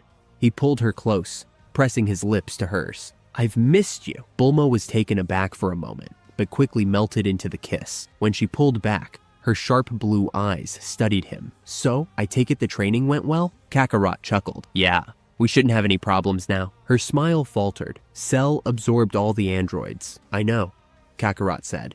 I read your mind and filled myself in. He scratched the back of his head sheepishly. Sorry for intruding. Bulma rolled her eyes, but smirked. It's fine, darling. I have no secrets from you. A groan interrupted them. Are you two done being disgusting? Bardock muttered as he approached. Not even close, Kakarot grinned. But we'll fill you in first. We've got 10 days before the tournament. Bardock raised an eyebrow. Tournament? Yep, Kakarot said. Cell's challenge. 10 days from now, we fight. Bardock smirked. Sounds fun. Yeah, Kakarot agreed, his grin widening. Bulma folded her arms. So, back to training? Kakarot shook his head. Nah, I think we'll take it easy for now. Bardock chuckled. Sounds like a plan. In the heart of Orange Star City, a massive crowd had gathered, the streets packed with spectators eager for a glimpse of their so-called savior. Cameras flashed, reporters spoke excitedly into microphones, and news stations broadcasted the event live across the world. A large, open area had been cleared for a grand demonstration. Then, with a dramatic entrance, a towering, well-built man with a giant afro stepped forward, dragging not 1, not 2, but 3 massive buses behind him. His thick mustache twitched as he flashed a confident grin, flexing for the roaring crowd. The announcer, a short man with slick-back hair and oversized sunglasses, held his microphone up excitedly. Ladies and gentlemen, here he is, your world martial arts champion, the man who will single-handedly save us all from Cell. He turned to the burly fighter with an eager expression. Hercule, what do you have to say to your fans? What are you going to do to Cell? The so-called champion puffed out his chest and let out a deep, exaggerated laugh. Then, with a loud grunt, he cocked back his fist. Boom! His punch obliterated the side of one of the buses, sending shards of metal scattering across the pavement. The audience erupted into cheers, people waving signs with his name and chanting, Hercule! Hercule! I'll crush him! Hercule bellowed, his voice booming over the crowd. That no-good second-rate amateur doesn't stand a chance against me. The announcer nodded enthusiastically before shifting his glasses up the bridge of his nose. Now, some people have suggested that you only won your title because the previous 3-time champion wasn't in the tournament that year. What do you say to those critics? Hercules scoffed, shaking his head. Huh. I can't help it if the guy was too scared to show up. He placed a hand on his hip, smirking. The bottom line is, I'm the strongest fighter in the world, and when I step into that ring, Cell is finished. The crowd roared in approval. You heard it here first, folks, the announcer declared, his voice echoing through the speakers. The world champ has spoken. Cell is going down. Far away, at Kame House, the sound of a television clicking off was followed by an annoyed grunt. What an idiot, Master Roshi muttered, tossing the remote onto the couch. He leaned back, adjusting his sunglasses before flipping open one of his favorite magazines. His wrinkled face twisted in mild irritation. I think he deserves whatever's coming to him if he actually steps into that ring with Cell. Now, Master, Turtle interjected in his usual calm tone. You know you shouldn't say things like that. Roshi sighed. Yeah, I know. But sometimes you just gotta make an exception. I'd second that, Krillin muttered, arms crossed as he leaned against the wall. Me too, Yamcha added with a dry chuckle. Turtle turned to them with a concerned look. Shouldn't you two be training? Krillin exhaled heavily. We already spent 2 days in the hyperbolic time chamber, he admitted. Even with fusion, I don't think we'd be enough to take Cell down. Yeah, and I don't even think fusion is allowed in a tournament anyway, Yamcha said, shaking his head. We have gotten a lot stronger, but not nearly strong enough. His tone darkened. We're not even on Vegeta's level. And if he couldn't do anything to Cell, what chance do we really have? A heavy silence hung over them for a moment. I just hope Kakarot can pull it off, Roshi finally said, his voice softer. Krillin nodded. He seems confident enough, but honestly, I can't even tell how strong he and Bardock are right now. He rubbed the back of his head, frowning. They've been suppressing their power so much, it's almost like they don't exist. Roshi leaned back with a small smile. Kakarot's always got a plan. He hasn't let us down yet. Back at Capsule Corporation, Bardock leaned against the wall, arms crossed, watching the TV screen with an unimpressed expression. The clip of Hercules' dramatic entrance replayed, the champion's over-the-top confidence filling the room. What a joke, Bardock muttered, shaking his head. He had to admit, for human standards, the guy was strong. But in the grand scheme of things, against Cell, the man didn't stand a chance. I really wish you guys had fought in the last tournament, Bulma said, exhaling as she set the remote down. Kakarot, who was sitting beside her with his arms wrapped around her waist, chuckled. We were kinda busy, he said with a grin. I think it happened while we were on Namek. Bulma rolled her eyes, but smiled. Yeah, I know, darling. She leaned in, pressing a quick kiss to his lips before frowning. But I really don't like the way that guy talks about you. Kakarot smirked. He's not worth it, Bulma. I don't have anything to prove, Bardock scoffed. Oh, I think his strength will show soon enough, he said, smirking, right around the time he steps into the ring with Cell. Kakarot shot him a glare, half laughing. That's not funny, Dad, he scolded. Yeah, the guy's a pompous ass, but he doesn't deserve to die. Bardock shrugged. We can always wish him back with the rest of the people Cell's killed. Kakarot sighed. Well, I guess he can get what's coming to him then. The air was heavy with anticipation. At the designated Cell Games arena, news crews surrounded the ring, their cameras rolling, broadcasting the event worldwide. A tall announcer with dark black hair and glasses stood in front of the crowd, holding his microphone up to his lips. Ladies and gentlemen, he declared, his voice echoing across the battlefield. This is Jay Firecracker, reporting live from the Cell Games. The world champion, Hercule Satan, is expected to arrive at any moment. The murmuring of the crowd was interrupted by the distant roar of an approaching engine. All eyes turned as a sleek, black limousine rolled up to the arena, its polished exterior gleaming under the sun. The moment the doors opened, Hercule Satan stepped out. Dressed in his signature red jai, the self-proclaimed world champ flashed his trademark victory sign, a massive grin plastered across his face. He waved to the crowd, flexing his biceps as he strutted toward the ring. Jay Firecracker rushed forward, shoving the microphone toward him. Mr. Satan, he called. What are your thoughts on the fight ahead? Hercules smirked, cracking his knuckles. I'm gonna crush that second-rate amateur, he declared confidently. Cell doesn't stand a chance against me. The audience erupted into cheers. Jay Firecracker turned back to the camera, adjusting his glasses. Well, you heard it, ladies and gentlemen. Hercule is already declaring victory against the monstrous Cell. Just then, whoom! A powerful gust of wind swept through the arena as Vegeta descended from the sky, landing gracefully near the ring. Arms crossed, his sharp gaze locked onto the scene before him. His royal blue bodysuit clung tightly to his frame, his golden hair barely shifting in the breeze. Jay Firecracker's jaw nearly dropped. "It looks like we have an observer?" He turned to Hercule, whispering, "How'd he fly in like that?" Hercule scoffed, waving dismissively. "Poof, it's all a trick," he said confidently, "just like the one Cell uses." Jay Firecracker, the ever-enthusiastic reporter, strutted toward Vegeta, microphone in hand. The moment he got close, he thrust it right in the Saiyan Prince's face, his voice dripping with excitement. "Do you have any comments about how the great Hercule is going to defeat Cell?" A deep, irritated growl escaped Vegeta's throat. His sharp teal eyes flicked toward the reporter, his scowl deepening. "Get out of my face before I blast you to oblivion," Vegeta snarled. Firecracker immediately stumbled back, paling, as he realized he might have pushed the wrong person. The camera crew hesitated, unsure if they should continue filming, but the tension was broken when Vegeta simply scoffed and turned away, crossing his arms once more. High above the earth, 4 figures soared through the sky, their powerful auras leaving golden trails behind them. Kakarot, Raditz, Bardock, and Trunks flew in unison, their expressions focused as they approached the battlefield. As they neared the designated arena for the Cell games, they spotted familiar faces waiting for them below. Tien, Yamcha, Krillin, and Chiaotzu stood at the edge of the battlefield, their gazes shifting upward as the group descended. "Glad you could make it," Kakarot said, his usual cheerful tone present, despite the impending battle. "We're not here to fight Cell one-on-one," Tien stated firmly, his arms crossed. "But if things go south, we'll step in and do whatever we can to stop him." Raditz gave him a small nod of approval. "That's all we can ask,"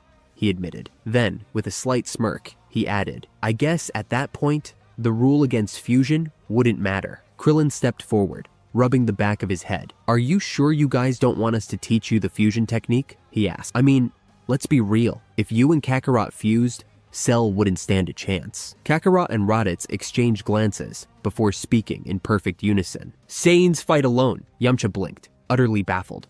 Wait. Cell is literally threatening to destroy the planet, and you guys are worried about a fair fight?" Kakarot's expression was calm, but there was an unmistakable determination behind his eyes. "Cell challenged us to a tournament," he explained. "That means this isn't just a battle, it's a test of strength.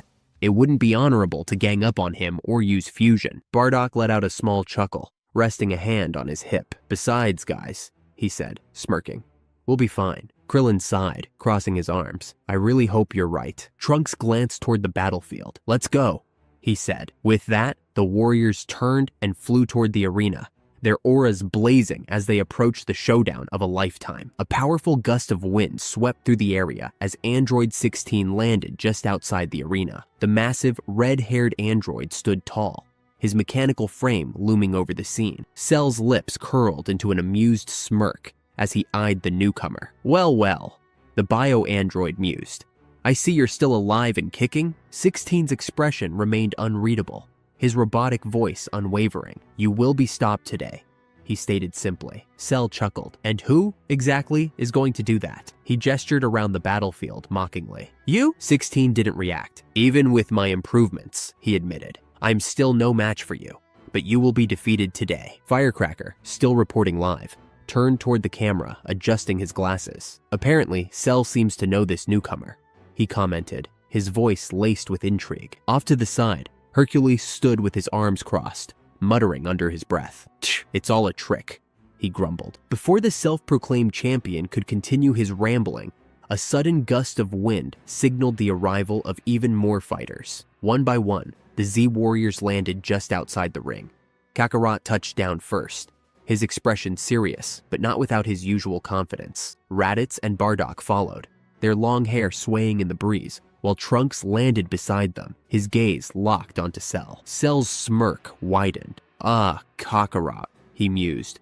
"I was beginning to wonder if you'd actually show up." Kakarot met Cell's gaze, his golden aura flickering softly around him. "I'm ready for you, Cell," he said. His voice carried no fear, only conviction. "You're going to pay for all the people you've killed." Cell merely chuckled. "How noble." Then, spreading his arms dramatically, he asked, So, who's going to be the first to face me? Kakarot stepped forward without hesitation. I will. Raditz and Vegeta exchanged glances. Yeah, go ahead, Raditz said.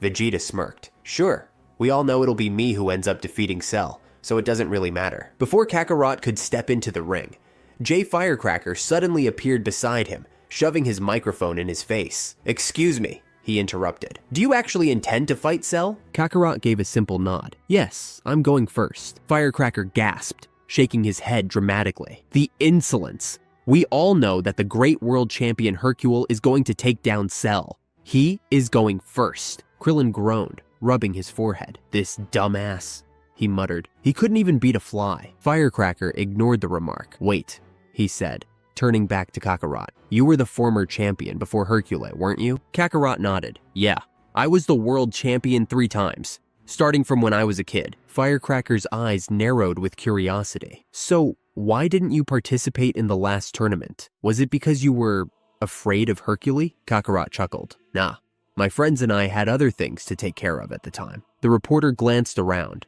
noticing many familiar faces from previous tournaments, fighters who had once made it to the finals or semi-finals. He turned back to Hercule, microphone ready. So, Mr. Saiyan, what's your take on the former champion wanting to fight Cell before you? Hercule scoffed, waving a dismissive hand. Pfft.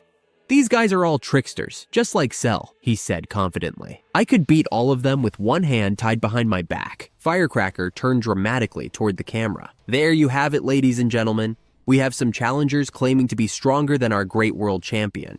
But personally, I think they were just too scared to face him before. But now, it's time for the main event. Bardock leaned toward Kakarot, whispering, I don't think we're going to convince them. Yamcha folded his arms. He deserves what he gets. We can always wish him back, Tien added casually, even if he dies. Kakarot sighed, shaking his head. I guess we'll have to let him humiliate himself first, before we get started. At that moment, Hercule stepped up, puffing out his chest. You're going down, Cell, he roared, striking a dramatic martial arts stance. Before he could even enter the ring, whir! A helicopter suddenly appeared, its blade slicing through the air as it descended. The side door slid open, and a tall blonde man with long hair leaped out, landing with a flourish inside the ring. He wore a white jumpsuit, a single red rose clenched between his teeth. The man turned to Hercule, bowing dramatically. Allow me to take out this trash for you, master. The wind howled across the battlefield as the crowd trembled in anticipation.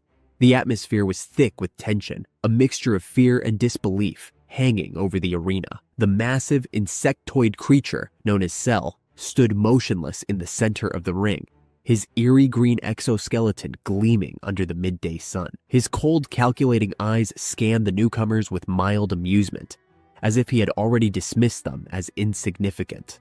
Then, a second man leaped from the helicopter, landing with a heavy thud beside the already defeated Coroni. This newcomer was a towering brute, his frame thick with muscle like a living wall of raw power. He wore a dark blue jumpsuit, his face concealed behind a metal mask. Without hesitation, he reached up, grasped the mask with both hands, and tore it from his face. The metal crumpled like paper in his grip. Then, to the horror of onlookers, he stuffed the crushed remains into his mouth and swallowed it whole. I am Piroshki, he declared in a deep, gravelly voice, pounding his fists together. And I will demolish Cell. From the sidelines, a short, wiry announcer with flaming red hair adjusted his microphone, his voice booming over the speakers. Who are these new fighters? Firecracker asked, turning to the self-proclaimed world champion, Hercule. Hercule folded his arms and smirked. These are my 2 best students, he boasted, nodding confidently. I'll let them soften Cell up before I step in and finish the job. Before Firecracker could respond, a sleek rope uncoiled from the helicopter above, and a woman with fiery red hair slid down gracefully. She landed smoothly on her feet, adjusting her business suit and straightening her sunglasses before speaking into her own microphone. And who might you be? Firecracker asked, intrigued. I'm Miss Pizza, Hercules' agent, she replied, flashing a knowing smile. Back in the ring, Coroni shook off his initial hesitation and sprang into action. With a burst of agility, he launched himself high into the air, his golden locks trailing behind him. He descended rapidly, aiming a powerful karate chop directly at Cell's neck. But before he could make contact, Cell's aura flared, just a faint pulse of energy, yet it was enough. The moment the golden-haired fighter entered the range of Cell's energy, he was blasted backward like a rag doll. The force of the energy wave sent him rocketing out of the ring at incredible speed. His body crashed into a distant cliffside, embedding him into the rock with a sickening thud. Dust and debris cascaded down the mountainside as silence fell over the audience. Firecracker gulped and turned back to his microphone. "Oh, that was a brutal defeat," he stammered. "Any comments from the champ or his agent?" Hercule sighed dramatically, shaking his head. "Coroni was like a son to me," he said, crossing his arms. "But, well, he never quite lived up to his father's expectations." In the ring, Piroshki clenched his fists, his knuckles cracking like gunfire. His face twisted into a snarl as he charged forward, his massive arms swinging in wild, unpredictable circles. He let out a guttural roar, his sheer size and brute strength making him a terrifying force of nature. But Cell had already lost interest. With a simple flick of his foot, Cell spun around, his movement so fluid it was barely perceptible. The next moment, his heel connected with Piroshki's jaw. A single, effortless kick. The giant warrior's eyes rolled back as his massive frame went limp. His body collapsed to the ground with a heavy thud, motionless. Firecracker swallowed hard, gripping his microphone tightly. "Another crushing defeat," he announced, his voice laced with nervous energy. "It looks like the champ himself will have to take on this monster." Miss Pizza, ever the professional, recovered quickly. "Hercule is far stronger than his students," she assured the crowd. "He'll defeat Cell for sure." The world champion himself stepped forward, cracking his knuckles. His face was a mask of confidence, though his eyes twitched ever so slightly as he approached the towering bio-android. "Cell," Hercule announced, puffing out his chest. "You're going down." He reached into his gi, pulled out a capsule, and tossed it onto the arena floor. With a burst of smoke, 15 white tiles appeared, neatly stacked before him. Hercule leaped into the air and brought his fist down in a mighty strike. The tiles shattered instantly, except for one. The lone surviving tile sat there, untouched. "Wow!" Firecracker shouted, hyping up the moment. "Ladies and gentlemen, you saw it here today. Mr. Satan has just broken 14 bricks with his bare hands. And now, he's going to take on the monster." Hercule wasted no time. He lunged at Cell, throwing a high kick straight to the monster's face. His foot connected cleanly. Cell didn't move, not even a blink. Undeterred, Hercule unleashed a furious barrage of punches and kicks, his limbs moving in a blur. He put everything he had into his strikes, each one aimed at Cell's vital points. Firecracker's voice was practically shaking with excitement. Hercule is attacking with unbelievable speed. Cell doesn't even have time to react. This man is amazing, but reality spoke louder than the announcer's words. Cell remained perfectly still. He didn't even flinch. Then, with the laziest of motions, he lifted his hand and casually backhanded Hercule. The force sent the so-called champion soaring out of the ring like a shooting star. His body twisted mid-air before he crashed into the ground outside the ring, tumbling across the rocky terrain until he finally came to a groaning halt. Firecracker rushed over, microphone in hand. "Oh no, Hercule has landed out of the ring. Is there any hope left?" He crouched beside the fallen fighter. "Mr. Satan, what happened in there?" Hercule groaned, sitting up slowly. He rubbed the back of his head and forced out a laugh. "Well, you know, when you've got this much power, sometimes one little slip can send you flying like that," he said, barely masking his nervousness. Firecracker nodded quickly. "Ladies and gentlemen, there you have it. Hercule's own power sent him flying out of the ring. He may still have a shot at beating Cell after all." In the center of the ring, Cell let out an exasperated sigh. He turned his gaze toward the true warrior who had been waiting patiently. "Kakarot," he said with a smirk. "Shall we get started?" Kakarot grinned, stepping forward onto the arena floor. His golden hair shimmered under the light, his aura flickering like a controlled wildfire. He clenched his fists and settled into his fighting stance. "Let's do it," the Saiyan warrior said, his piercing gaze locked onto Cell. Cell mirrored his stance, his expression unreadable. "Whenever you're ready," Cell replied. The moment stretched, the tension thick, like an unbreakable chain between the two warriors. Cell's cold, calculating gaze met Kakarot's sharp, determined eyes. The very air around them crackled with energy. Then, like the snap of a lightning bolt, Kakarot lunged forward. His golden aura flared, leaving a brief golden streak in the air as he closed the gap between them in the blink of an eye. His fist rocketed towards Cell's head with bone-shattering force. But Cell was faster. A subtle tilt to the right, and the attack whistled past his face, missing by mere inches.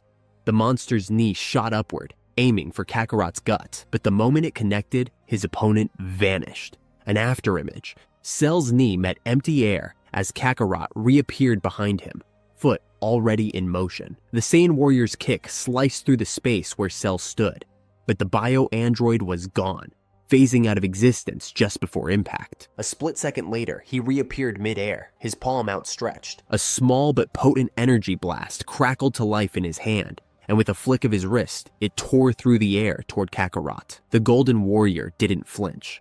His hand snapped up, swatting the blast aside with ease. The explosion erupted in the distance, sending shockwaves rippling through the atmosphere. Kakarot didn't hesitate. He charged again, unleashing a relentless barrage of punches and kicks. Each strike was sharp, precise, carrying the force to shatter mountains. Cell met him head-on, dodging and blocking with equal skill. The air trembled with the force of their battle, as shockwaves rippled outward from each impact. Cell countered with his own rapid-fire strikes, his movements seamless. Kakarot responded just as quickly, blocking, weaving, and retaliating in perfect rhythm. The fight became a blur of movement, neither warrior giving an inch. From the sidelines, Firecracker gripped his microphone, his voice barely able to keep up. Amazing! The former champion seems to be matching Cell blow for blow. Could this be the end of the terrifying monster? Krillin folded his arms and smirked. Hercule won't get another chance. Firecracker turned in confusion. What makes you say that? Krillin sighed. Isn't it obvious? Kakarot is way stronger than your so-called champion. He's going to finish Cell himself. Yamcha clenched his fists, eyes locked onto the fight with excitement. Kakarot's amazing. He's gonna win for sure. Bardock, who had been silent since the match began, finally spoke. His voice was low, steady. It's too early to say. Yamcha turned to him, puzzled. What? What do you mean? Kakarot's got the upper hand. Bardock's gaze remained fixed on the battle.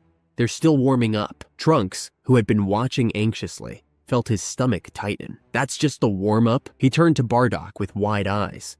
How strong is my dad? Back in the ring, Kakarot and Cell landed on opposite sides, dust settling around them. A brief silence followed, both fighters assessing one another. Cell broke the quiet with a low chuckle. That should be enough of a warm-up, he said, clenching his fists. In an instant, his power flared. His green aura erupted around him, swirling with an ominous energy. The entire battlefield trembled under the sheer pressure of his rising strength. The ground beneath him cracked, sending small shockwaves outward. Kakarot watched, unfazed, then smirked. About time. I was starting to get bored. He took a deep breath, then let out a thunderous shout. Golden energy exploded around him like a wildfire, the force of it sending a powerful gust through the battlefield. The light of his aura bathed the entire ring in gold. The ground beneath him quaked violently. Then, in a sudden burst, streaks of blue lightning crackled around his form, his power climbing to new heights. His hair spiked upward even further, his muscles expanding slightly as his body adjusted to the increased power output. Cell observed the transformation with a smirk. I've seen this trick before, he mused. You may have matched my power, but it won't help you land a hit. Before he could finish, Kakarot was already gone. Cell's smirk faltered. Where? A sharp crack split the air as Kakarot's boot slammed into Cell's face. The bio-android was sent rocketing across the ring, his body blurring from sheer speed. Before he could regain control, Kakarot reappeared above him, both fists clenched together. With a powerful downward strike, he hammered Cell into the arena floor. A deafening boom followed as Cell's body cratered into the ring. The entire battlefield shook. Dust and debris shot into the air from the sheer impact. Cell groaned as he pushed himself up, wiping a thin trail of blood from his lip. His red eyes flickered with something new. Acknowledgement. Impressive, he admitted. I underestimated you, Kakarot grinned. I see you have... Without warning, he materialized right in front of Cell, driving a knee deep into the monster's stomach. Cell's eyes widened as blood shot from his mouth. But Kakarot wasn't finished. He twisted, his foot colliding with Cell's jaw, sending him hurtling skyward. Cell barely had a second to process what happened before he saw the golden warrior below, hands cupped together, energy rapidly forming between them. Kakarot's voice rang across the battlefield. "Ka, me." Cell's eyes narrowed. "Huh, me." He gritted his teeth, his hands moving instinctively into a similar stance. Ha! A massive blinding blue beam tore through the air, roaring towards Cell with planet-shaking force. The monster had no choice. "Ka, me, he," Cell roared, unleashing his own energy wave. The two beams collided mid-air. A shockwave erupted from the impact, sending tremors across the battlefield. But Cell quickly realized he was losing ground. Kakarot's energy surged forward, his Kamehameha overwhelming Cell's in mere seconds. Cell barely had time to react before the energy swallowed him whole. A thunderous explosion shattered the sky. Smoke and debris erupted outward, engulfing the battlefield in a thick, blinding cloud. The shockwave sent rocks flying in all directions, leaving the onlookers shielding their eyes from the sheer force of the blast. As the dust slowly cleared, the crowd gasped. There, standing in the aftermath, was Cell, his body mangled, half of it missing. Sparks of green energy crackled around the exposed damage, his internal structure barely holding itself together. Firecracker, gripping his microphone with trembling hands, managed to find his voice. It looks like Cell has been wounded. Could Kakarot have just saved the Earth?" From the sidelines, Yamcha pumped his fist into the air. Yeah, he did it. But Raditz's sharp voice cut through the celebration. "It's not over," he said grimly. "Cell will still regenerate." The battlefield was silent for only a moment before a gruesome sound filled the air. Schlurk! Cell's twisted, half-destroyed body began to pulse with a grotesque energy. His remaining arm twitched as his torso bubbled and stretched. In the blink of an eye, his entire upper half, his missing limbs, his shredded torso, regrew as if the damage had never happened. His biomechanical cells knitted together seamlessly, flesh and armor reconstructing in an instant. Cell rolled his shoulders and flexed his fingers, testing his newly restored body. Much better. Firecracker's jaw dropped as he clung to his microphone. What's going on?" He turned frantically toward Hercule. "Did you see that? He just regenerated. How is that even possible?" Hercules scoffed, crossing his arms. "It's all a trick," he said with an exaggerated smirk. "Cell was never hurt to begin with. It's just a bunch of flashy smoke and mirrors." Back in the ring, Cell chuckled, a smug grin forming on his face. "That was quite the attack," he admitted, cracking his neck. "I see I've been underestimating how strong a Saiyan can be." His eyes darkened, his smirk growing sinister. "I may just have to go all out." Kakarot narrowed his eyes. "You're bluffing," he said, crossing his arms.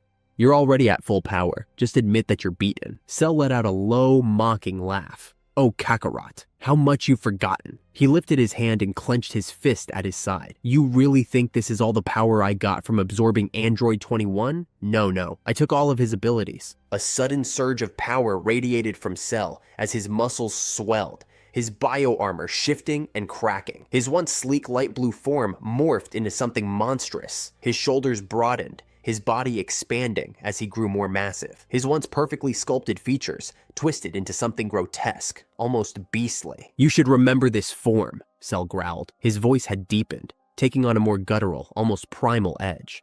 His aura flared wildly around him. Kakarot watched with narrowed eyes, then, suddenly, vanished. Whoosh! He reappeared in a flash, his foot already soaring towards Cell's head. The monster barely had time to lift his arm in defense, but the moment he did, Kakarot was gone. The Golden Warrior had instant transmission behind him in the same heartbeat, already in motion. His foot slammed into Cell's skull with earth-shaking force. Boom! Cell rocketed downward, his enormous frame crashing toward the ground. But before he could even reach it, Kakarot was already there. The Saiyan warrior drove his knee upward, smashing it into Cell's jaw, sending the bio-android hurtling into the sky. The moment Cell reached his peak, Kakarot appeared above him, both hands clenched together. With a mighty roar, he hammered Cell downward with the force of a meteor. The ground exploded as Cell's massive frame slammed into the ring, forming a crater that spread for miles. For a moment, there was silence. Then, Cell groaned as he slowly climbed out of the rubble, brushing dust off his shoulders. A trickle of blood ran from the corner of his mouth. He wiped it away with the back of his hand, chuckling. "Ha, nice one," he said, "but it won't be enough." Before he could say another word, Kakarot's voice thundered through the battlefield. Me. Cell's eyes widened as he turned. He could feel the power behind that blast. You wouldn't, Cell growled. His instincts screamed at him, warning him of the sheer devastation behind that attack. If you miss, the entire Earth will be destroyed. Kakarot grinned. Ha! But instead of firing from a distance, Kakarot instant transmissioned behind him. The Kamehameha wave exploded point blank into Cell's back. The sheer force of the blast sent Cell soaring into the sky, his body helpless against the overwhelming wave of energy. The entire atmosphere trembled under the sheer power of the attack. Seconds later, the beam detonated in a cataclysmic explosion, shaking the battlefield. A massive shockwave spread outward, kicking up winds strong enough to uproot trees miles away. The sky itself seemed to split apart, the clouds swirling chaotically from the energy unleashed. As the dust settled, Cell's body plummeted from the sky. When he crashed into the earth, half of him was missing. His legs were completely gone. One of his arms had been vaporized. Most of his torso was simply gone. And yet, he was still alive. Lying on the ground in his mangled state, Cell let out a raspy chuckle. His red eyes gleamed with something twisted. That was a nice move, he admitted. But it wasn't enough. He lifted his remaining arm, energy crackling around his fist. Now, Cell said, his grin returning. Let's continue. Without hesitation, Cell lunged forward, unleashing a blinding barrage of punches and kicks. His strikes came faster than before, more relentless, each one carrying more weight. Kakarot gritted his teeth as he blocked and deflected the attacks as best he could. But Cell was stronger. Each impact forced Kakarot back, his feet skidding across the ground. Blow after blow rained down on him, pushing him dangerously close to the edge of the ring. Then, Kakarot stepped back into nothingness. His eyes flickered in alarm as he realized he had no ground left. Cell grinned. Nowhere else to go. With a final, devastating punch, he sent Kakarot flying off the ring, straight toward the rocky wasteland below. For a brief moment, it seemed like Kakarot was finished.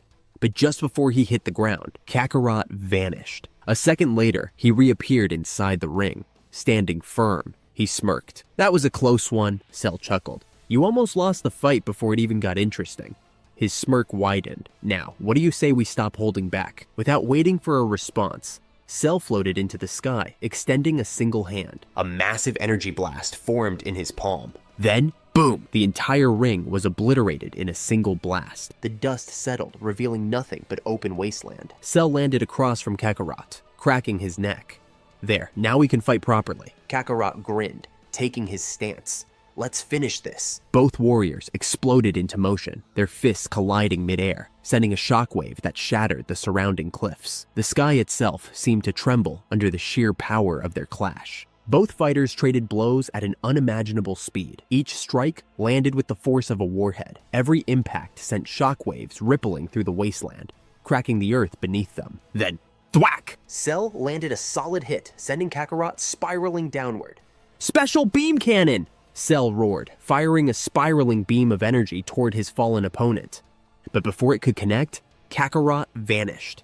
He reappeared behind Cell and slammed his fist into the back of the monster's skull, sending him plummeting toward the ground. Cell recovered instantly, launching himself back into the fight. His fist collided with Kakarot's face, sending the Golden Warrior crashing into the wasteland, forming a crater of his own. Kakarot slowly stood, wiping blood from his lip. His GI was in tatters, his breathing heavy. One of his ribs felt cracked, but he wasn't done yet. With a smirk, he floated back up, facing Cell once more. The battle was far from over. Raditz watched intently, his sharp eyes locked onto the fight. His arms were crossed, but his clenched fists revealed his frustration.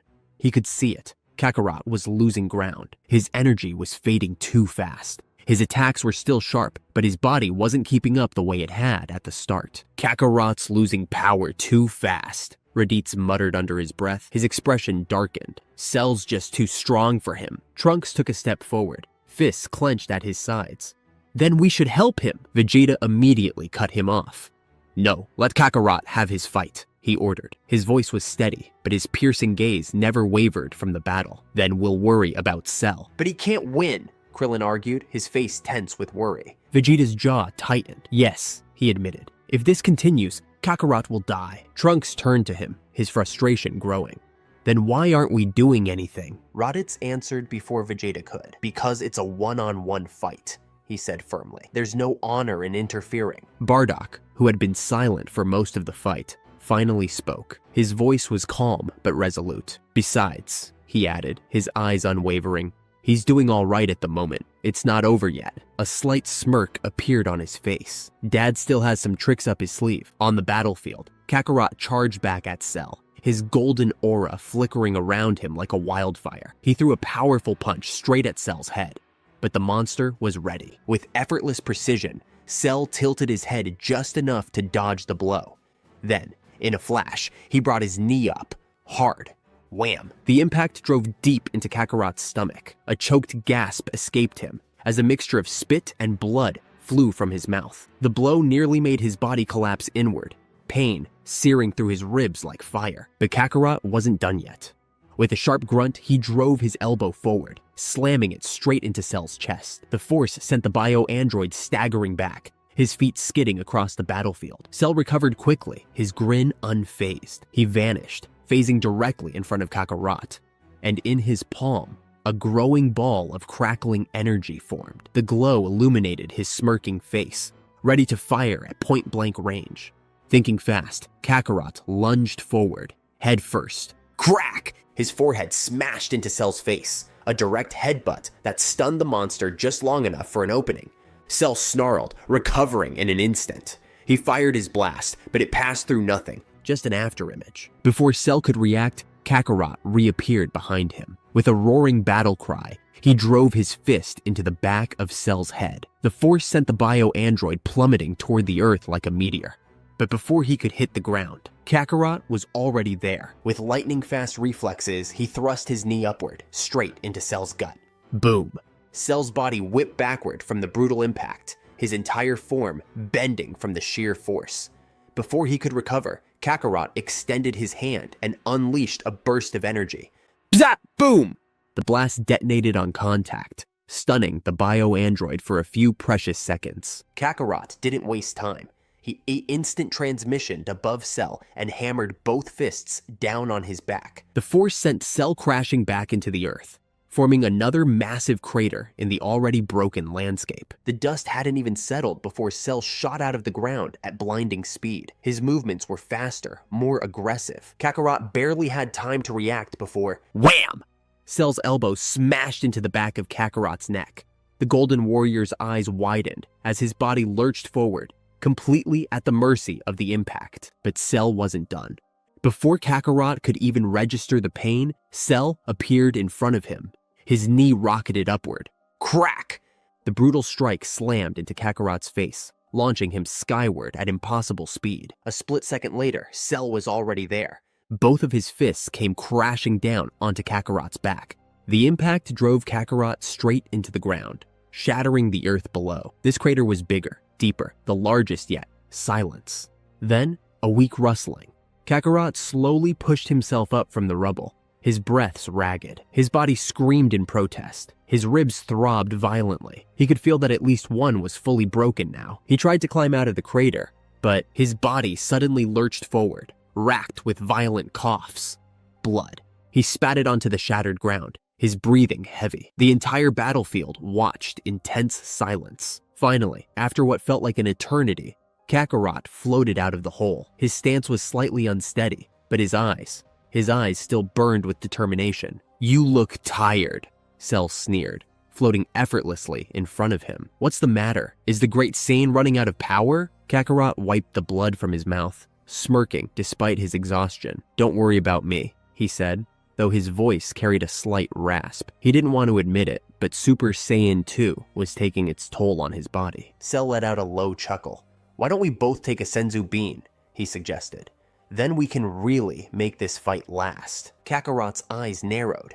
I'm not done yet. In a burst of golden light, he charged at Cell again. Cell braced himself, preparing to block the incoming attack. But as Kakarot's fist closed in, it wasn't real, just an afterimage. Cell's eyes barely widened before Kakarot appeared behind him, fist aimed directly at the monster's neck. But Cell was ready this time.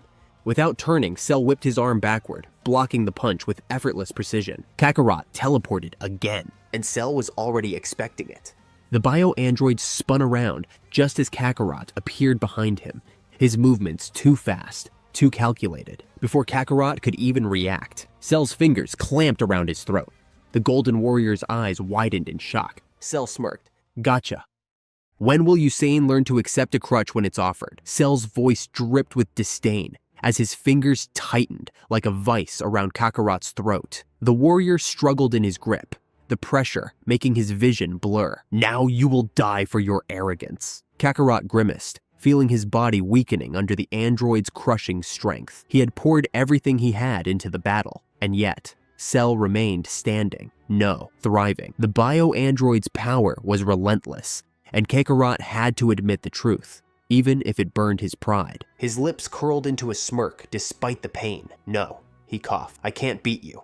I forfeit the match. Cell's expression shifted, a flicker of confusion crossing his face. His grip loosened ever so slightly. What? He scoffed. You can't quit. I will kill you. Kakarot's voice remained steady. It's a tournament, he reminded him. I'm allowed to forfeit. Cell's eye twitched. He didn't like where this was going. If you quit now, I will destroy the world. Kakarot exhaled, his golden aura flickering as he met Cell's gaze with absolute certainty. No, he said. There's still one fighter you haven't faced yet. Someone stronger than me. He'll beat you. A low chuckle rumbled from Cell's throat. From those fighters, he turned his gaze toward the rocky cliffs where the remaining warriors stood, their expressions a mix of shock and anticipation. Surely you're joking. Kakarot turned his head toward the group, his voice unwavering. Bardock, you're up. There was no hesitation. A figure stepped forward, his golden aura flaring as he lifted off the ground. The youngest warrior among them descended to the battlefield with steady confidence, landing in front of the towering bio-android. Right, Bardock said simply. Cell studied him with a mixture of amusement and skepticism. You cannot be serious, he said, his lips curling into a smirk. You're really sending a mere child to face me? Bardock's emerald eyes narrowed, his expression firm. I wouldn't be so sure of yourself, he replied, cracking his knuckles. My dad wasn't kidding when he said I was stronger than him. With that, Bardock reached into a small pouch at his waist and pulled out a single green bean. He tossed it towards Cell, who caught it without breaking eye contact. Then, Bardock threw the pouch toward Trunks, who caught it instinctively. You'll need that, Bardock said. Cell examined the sensu bean for a moment, then smirked. Then, this may prove interesting. Without hesitation, he popped it into his mouth and swallowed. A surge of energy exploded from within him, his aura darkening for a moment before stabilizing. The sign cells within him responded to the healing effect, boosting his power slightly beyond his previous peak. He clenched his fists, feeling the newfound strength coursing through his veins. Up on the cliffs, Krillin swallowed hard. Do you think Bardock can really beat him? Piccolo's arms were crossed, his expression unreadable. I don't know, he admitted. If Kakarot couldn't do it, I don't know if anyone can. It appears that Kakarot, the former world champion, has ceded the match to Cell after a lengthy fight. Firecracker's voice boomed over the microphone, his tone thick with tension. He turned toward the so-called champion, standing beside him. Hercule, any comments on the fight? Hercule puffed out his chest and waved a dismissive hand. Pfft, I could beat them both with one hand tied behind my back, he said smugly. They just use cheap tricks. Firecracker gave him a skeptical glance. He had witnessed Kakarot actually land blows on Cell, something Hercule had utterly failed to do. If tricks were involved, then Kakarot's tricks were at least effective. Addressing the watching crowd once more, Firecracker raised his microphone. If our champion and former champion have both fallen, then who will be able to defeat this monster? He scanned the battlefield below, and then his eyes widened in disbelief. A boy, a mere child with golden hair, stood in a fighting stance before the terrifying android. Firecracker's hands trembled slightly as he gripped the microphone. It appears that a young boy is facing off against Cell. Is there no one else willing to step in? Why aren't the others interfering? A sudden voice answered from behind. I'll take that one. Firecracker turned to see Kakarot materialize beside him, his golden glow now subdued, as he stood in his regular Super Saiyan form. Kakarot folded his arms. I chose my son to fight Cell next. The reporter's eyes widened in shock. Why would you do that? He demanded. He could be killed. Kakarot's expression remained calm. He's the only one stronger than me.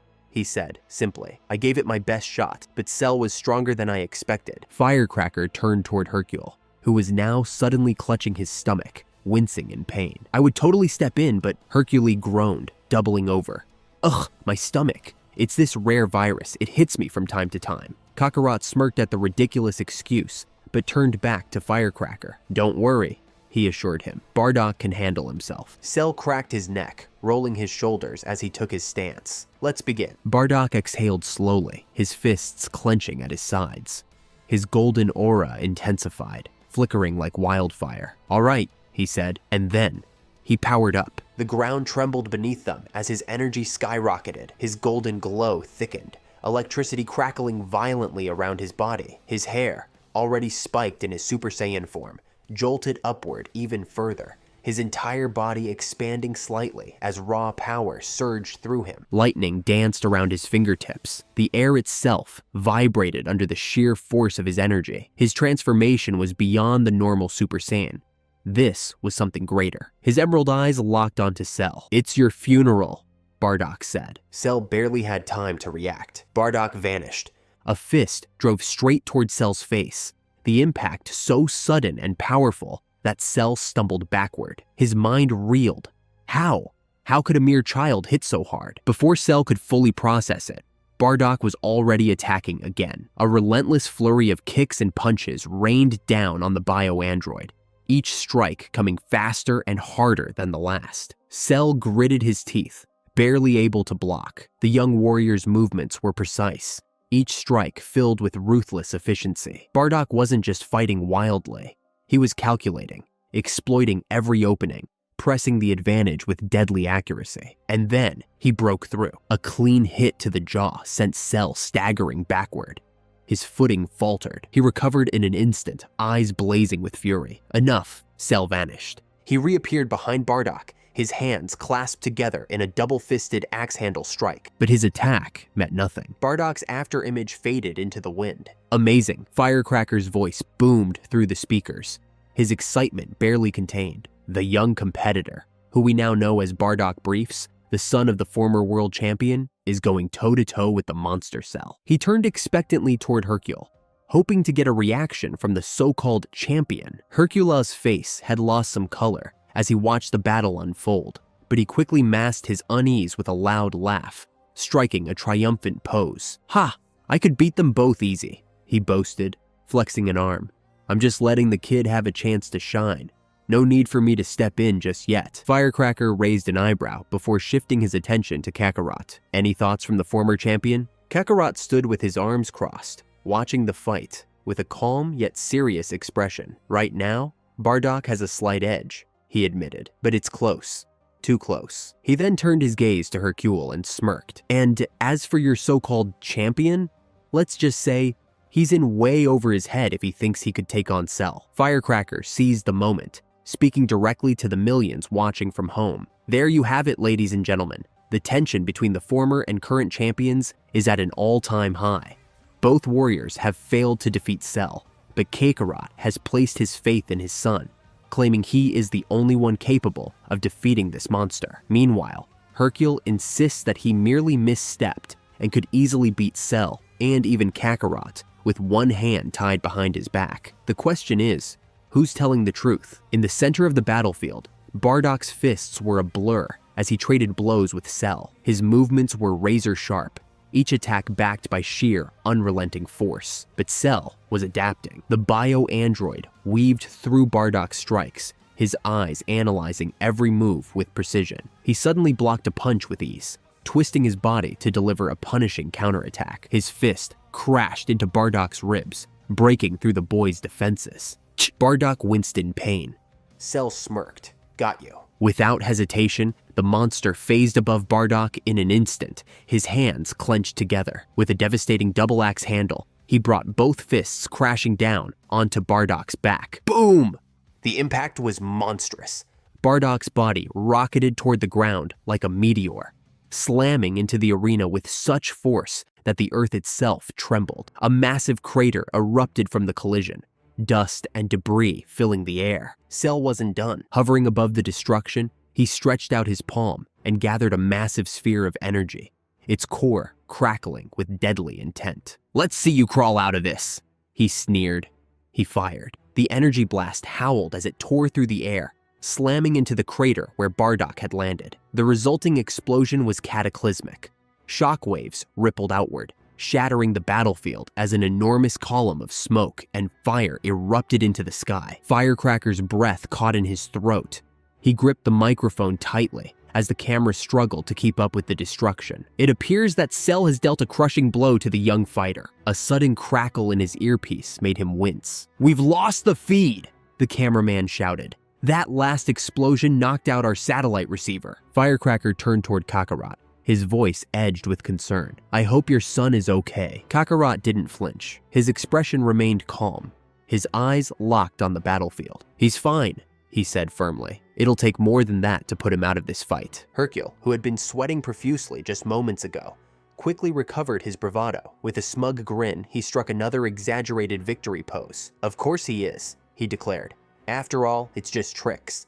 I can see through all their tricks." Amid the swirling smoke, deep within the crater, something shifted. A faint golden glow pulsed through the dust, flickering like a heartbeat. Then, whoosh! A powerful gust of energy blasted outward, clearing the air instantly. Floating in the center of the crater was Bardock. His body was bruised and bloodied, small cuts lining his arms and face, but his golden aura burned just as fiercely as before. He lifted his head, eyes locking onto Cell. "Nice one," he admitted, rolling his shoulders.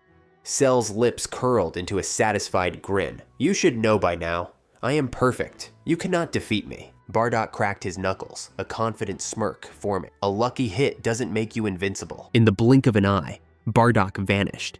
Cell's eyes widened. "What?" A split second later, Bardock reappeared behind him, driving his knee hard into the monster's spine.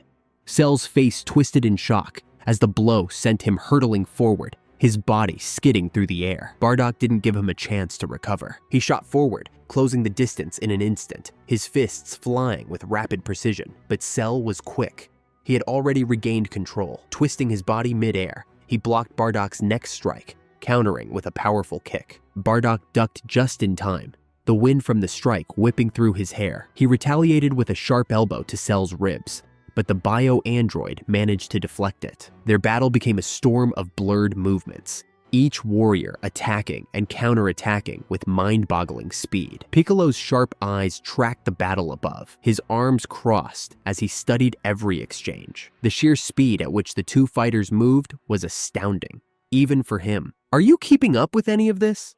Krillin asked, his eyes darting back and forth in a desperate attempt to follow the fight. Piccolo exhaled a little, "But they're moving faster than even I can track." Back in the air, Bardock twisted his body, narrowly dodging a powerful punch from Cell. In one swift motion, he pivoted and launched a vicious kick straight into the monster's gut. The force sent Cell flying backward. Bardock didn't waste the opportunity. He cupped his hands at his sides, his energy rapidly building. His golden aura flared violently, electricity crackling around him as he focused his power. Me! Cell flipped upright, mid-air, his eyes narrowing. He recognized that stance all too well. His own hands came together at his sides, a malicious grin forming. "Oh, that move?" he chuckled. "Let's see who does it better." A deep blue glow formed in his palms, his energy rapidly surging to match Bardock's. Me! Time seemed to freeze for a single breath. Then, "Ha!" Bardock roared, thrusting his hands forward. "Ha!" Cell bellowed, launching his own attack. The two energy waves rocketed toward each other, colliding mid-air in an earth-shaking explosion. The sky split apart. The ground beneath them trembled violently as both warriors poured every ounce of their strength into their beams, neither willing to back down. Slowly, very slowly, Bardock's energy began to overtake Cell's. His Kamehameha pushed forward, creeping closer and closer toward the bio-android. Cell's eyes widened in disbelief. Impossible! And then, boom! The combined force of both attacks slammed into Cell with unimaginable power. The explosion that followed shook the entire planet. Kakarot braced himself as the shockwave from the explosion ripped through the air. Chunks of debris whizzed past him, the sheer force of the clash between Bardock and Cell creating tremors that spread across the battlefield. Dust clouded the sky, making it impossible to see what had become of the two fighters. A trembling voice broke through the chaos. Is it over?" Hercule whimpered. His large frame crouched behind a boulder. His hands covered his head as if that would somehow protect him from the godlike powers at play. Kakarot glanced at the so-called champion and let out a quiet sigh. This was Earth's greatest warrior? If only he had been able to attend the last few tournaments. Things might have turned out differently. His sharp eyes scanned the battlefield. The dust was beginning to settle, but Kakarot didn't need to see through it to know the truth. "No," he said firmly, his golden aura flickering around him. "It's not over." As the smoke thinned, Bardock stood firm in the air, his breathing steady, his stance unshaken. And then a grotesque sight floated before him. Cell's severed head hovered in midair, his expression frozen in shock and rage. Bardock narrowed his eyes. "Looks like you lost?" But Cell's eyes gleamed with defiance. "I'm not finished yet," he snarled. A sickening squelch echoed through the battlefield as Cell's body regenerated, flesh twisting and stretching until he was whole once more. His fingers clenched into fists, his golden aura flickering violently. "I will kill you for that, boy," Bardock smirked. "You're bluffing." His sharp gaze studied the bio-android carefully. "You're losing energy too fast. You know you can't win now." Cell's body trembled, rage pouring off him in waves.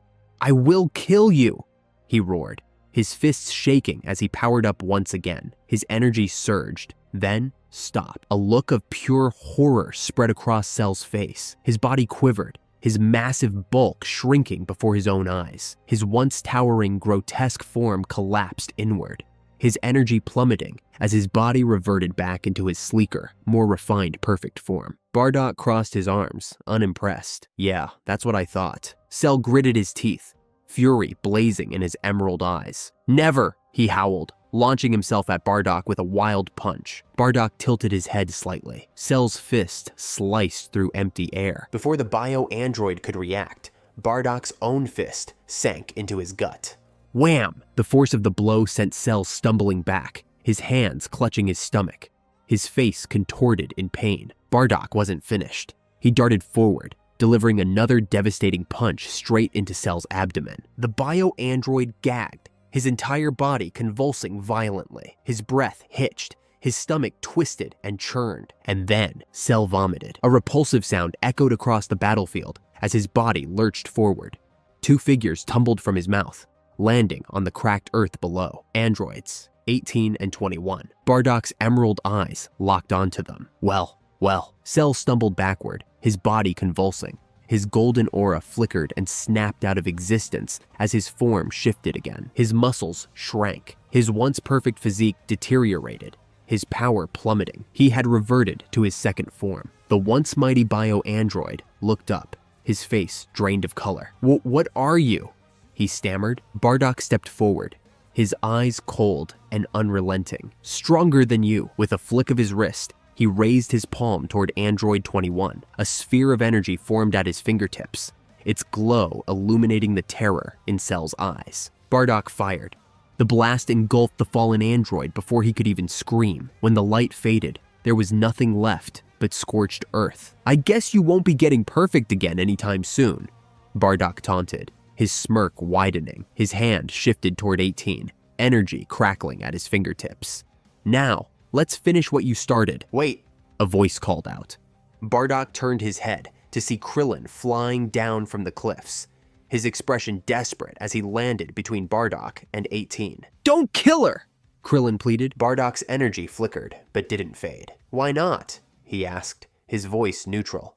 "She's the enemy." "No," Krillin insisted. "Only 21 and Cell killed people. 18 never did." His eyes were firm with conviction. "Even when she and 17 had the chance, they left us alive. They walked away. That means something. She deserves a second chance." Bardock studied him for a long moment.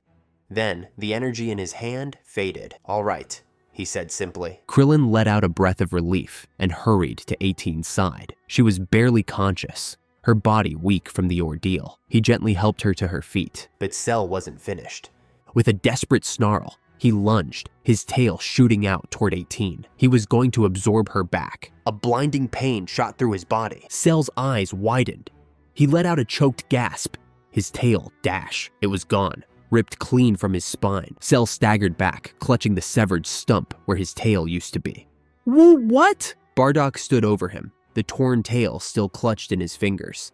He tossed it aside like garbage. You really thought you were faster than me? Cell's breath quickened. I gave you the option to surrender, Bardock said, his voice colder than before. You should have taken it. His emerald eyes hardened. Now, you'll pay for every innocent life you've taken. With inhuman speed, Bardock grabbed what was left of Cell's tail and hurled him into the sky. The bio-android's body rocketed upward, helpless against the force. Bardock vanished, then reappeared above him. Now die!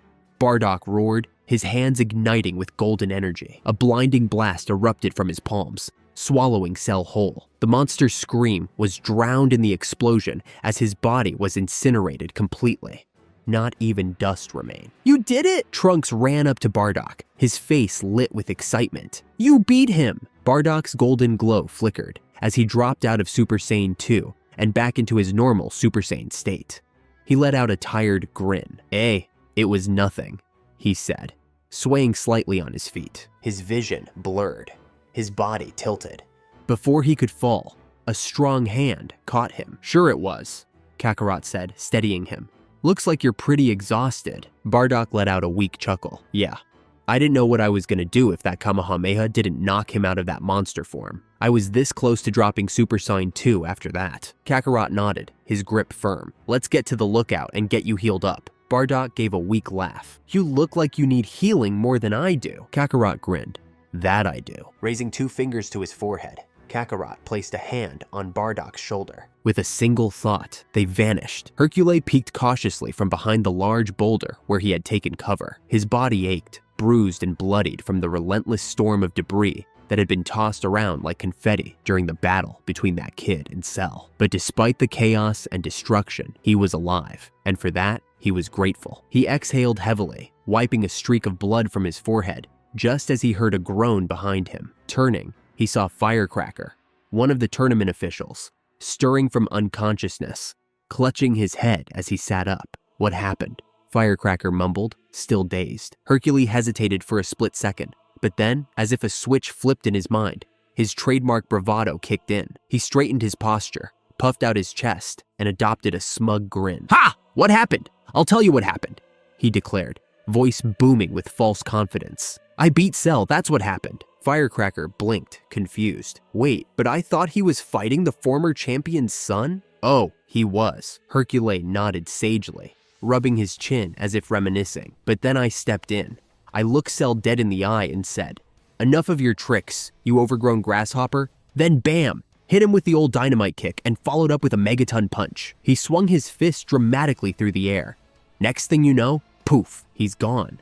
Just like that. Firecracker's eyes widened in awe. Whoa, if that's true, we have to announce this to the world. Hercule grinned, placing his hands on his hips. Of course, the world deserves to know its true champion. The Z-Fighters stood together atop the lookout, their faces solemn as they gazed upon the 7 Dragon Balls arranged before them. Each gleamed with an otherworldly glow, pulsating with raw, ancient energy. The battle against Cell and the androids had been nothing short of a miracle. They had survived, but the world had suffered greatly. Countless innocent lives had been lost, wiped away in the wake of Cell's rampage and Android 21's destruction. Now it was time to set things right. Kakarot stepped forward, raising his hand. Arise, Shenron. As soon as the words left his lips, the Dragon Balls erupted with golden light. The sky darkened instantly, clouds swirling into a vortex of ominous energy. Thunder cracked violently, bolts of lightning lashing out in every direction before converging into a massive serpentine form. Shenron, the eternal dragon, materialized before them, his glowing red eyes piercing through the darkness. You who have summoned me! Shenron's deep, resonant voice boomed. I shall grant you 2 wishes. Kakarot wasted no time. We wish for everyone who was killed by Cell or the androids to be brought back to life. Shenron's eyes gleamed an intense crimson. It shall be done. A wave of energy rippled through the air, unseen but deeply felt. Across the planet, countless people gasped back to life, their bodies restored as if they had never perished. Shenron's gaze returned to them. Your second wish? Kakarot scratched the back of his head. I didn't really think of another one. Yamcha smirked. Well, if we're just throwing out ideas, how about a bad wish? We could all be rich, you know. The rest of the group glared at him. Kidding, just kidding. Yamcha quickly waved his hands defensively. Krillin stepped forward. I have a wish. Can you turn androids 16, 17, and 18 into normal humans, but keep their strength? Shenron's eyes narrowed. That is beyond my power. Krillin frowned, but quickly followed up. Then, can you at least remove the bombs inside them? It shall be done. Shenron's eyes glowed once more. A moment later, the Dragon Balls flashed before rocketing off in all directions, scattering across the earth once more. The sky slowly returned to its normal hue, and the heavy tension in the air dissipated. Celia, who had been quiet up until now, looked around in confusion. Wait, what about Nappa? I don't sense him anywhere. We wished everyone back, right? Raditz shook his head. The dragon can't bring back someone who's already died before. We could always use the Namekian Dragon Balls, Kakarot suggested. Before anyone could respond, a voice echoed in their minds. Hey, don't I get a say in this? Raditz's eyes widened. Nappa! Yeah, it's me, the voice confirmed. I'm up here training with King Kai. Been keeping tabs on everything going on down there. You guys did good, taking down the androids in Cell. But you don't need to wish me back. Bardock clenched his fists. What? You died because of me. If you won't come back on your own, I'll go to Namek and wish you back myself. A low chuckle came from the other end. Listen, kid, I was already pushing 70. Even by Saiyan standards, that's old. Sure, we stay strong longer than most races, but eventually, time catches up. I always wanted to go out fighting, and I did. Now, I get to train up here without my body holding me back. There's nothing left for me on Earth. I'd rather stay here. Bardock exhaled sharply, then nodded, even though Nappa couldn't see it. I understand, but still, thank you for saving my life back then. Huh, I knew you had more potential than I ever did, Nappa said. I'm just glad you didn't waste it. Let's hear it for the champion of the world, the hero who defeated the terrifying monster, Cell. Hercules Satan. The roar of an adoring crowd echoed from the television, filling the room. Hercule stood before a sea of flashing cameras, flexing his muscles and soaking in the applause. Click. Bardock calmly turned off the TV. He stared at the screen for a moment before his grip tightened around the remote, crushing it into pieces. How can anyone actually believe that idiot defeated Cell? He growled, barely containing his frustration. Bulma placed a hand on his arm, trying to calm him. I know, honey. It's frustrating, but we're not going to let him take all the credit. I should take care of him right now, Bardock muttered, lifting 2 fingers to his forehead, preparing to teleport. Wait!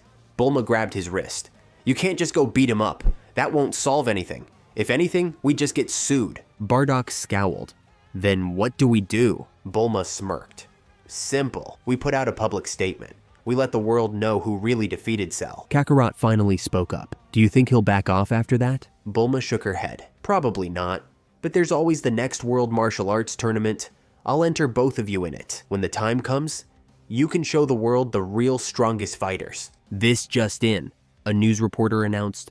Bulma Briefs has issued a statement refuting Hercules Satan's claim to have defeated Cell. According to her, the real hero who defeated Cell was her 11-year-old son, Bardock Briefs. Hercule quickly turned off the TV, sweat forming on his brow. His hands trembled slightly. This could be bad, he muttered. Daddy? A small voice spoke up. He turned to see his 12-year-old daughter, Videl, staring at him with wide eyes. Did that boy really beat Cell? Hercule forced a smile. Of course not, Sweet Pea. Do you really think some kid could take down a monster like that? Videl shook her head.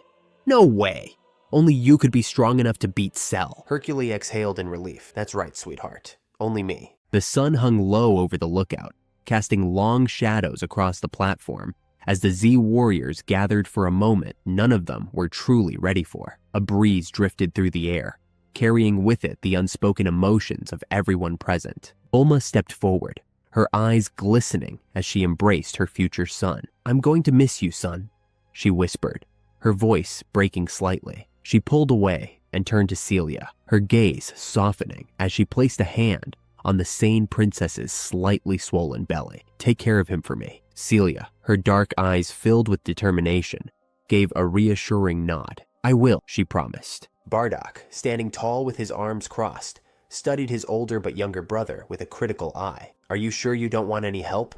He asked, his voice gruff yet laced with concern. If Dad or I went back with you, We could wipe out those androids in no time. Trunks shook his head, offering a confident smirk. I'll be fine, he assured them. I'm a lot stronger now, thanks to you and Father. Raditz cleared his throat loudly, crossing his arms. Trunks chuckled awkwardly. Oh, and of course, training with Uncle Raditz. Raditz smirked, nodding in approval. Trunks then turned to Vegeta, who stood slightly apart from the group, his arms crossed tightly over his chest. Chi-Chi clung to his side, her expression unreadable. Trunks hesitated for a moment before speaking. Take care, Vegeta. Vegeta's muscles tensed, his grip tightening into a fist. In an instant, his hand shot up, gathering energy as his glare darkened. I should kill you for what you did to my daughter, he snarled, his teeth clenched. Celia gasped and rushed forward, pressing a quick kiss to her father's cheek. Oh, Daddy, be nice! Vegeta exhaled sharply, his posture relaxing, just a little. His eyes flicked back to Trunks, still burning with warning. If you hurt her, I will hunt you down, he said, his voice deadly serious. Trunks straightened, his hand instinctively pulling Celia closer by the waist. I won't hurt her, he said with quiet conviction. Celia gave her mate a warm smile before turning to the others. We should get going, darling. Trunks nodded, and together they walked toward the time machine. Before stepping inside, they turned back to their gathered friends and family one last time. Take care of yourselves, Celia said. Chi-Chi stepped forward, pulling her daughter into a tight embrace. You too, sweetheart, she whispered. As the two teenagers boarded the time machine, the glass dome slowly lowered over them. With a hum of energy, the machine lifted into the sky, rising higher and higher until, with a blinding flash of light, it vanished. Far away, on King Kai's planet, Nappa was busy throwing rapid punches and kicks, moving through the air with a discipline he hadn't possessed in life. His massive frame moved with surprising agility as he trained relentlessly. King Kai, watching him from the sidelines, finally spoke up. Nappa. Nappa didn't stop, continuing to launch a barrage of strikes into the empty air. What? He grunted. King Kai adjusted his sunglasses and folded his arms. There's an otherworld tournament coming up on the Grand Kai's planet. It'd be a good chance to test all that power you've been working on. That caught Nappa's attention. He finally halted, standing up straight. A slow grin spread across his face as he cracked his knuckles. A tournament, huh? He let out a low chuckle. It's been a while since I had a real fight.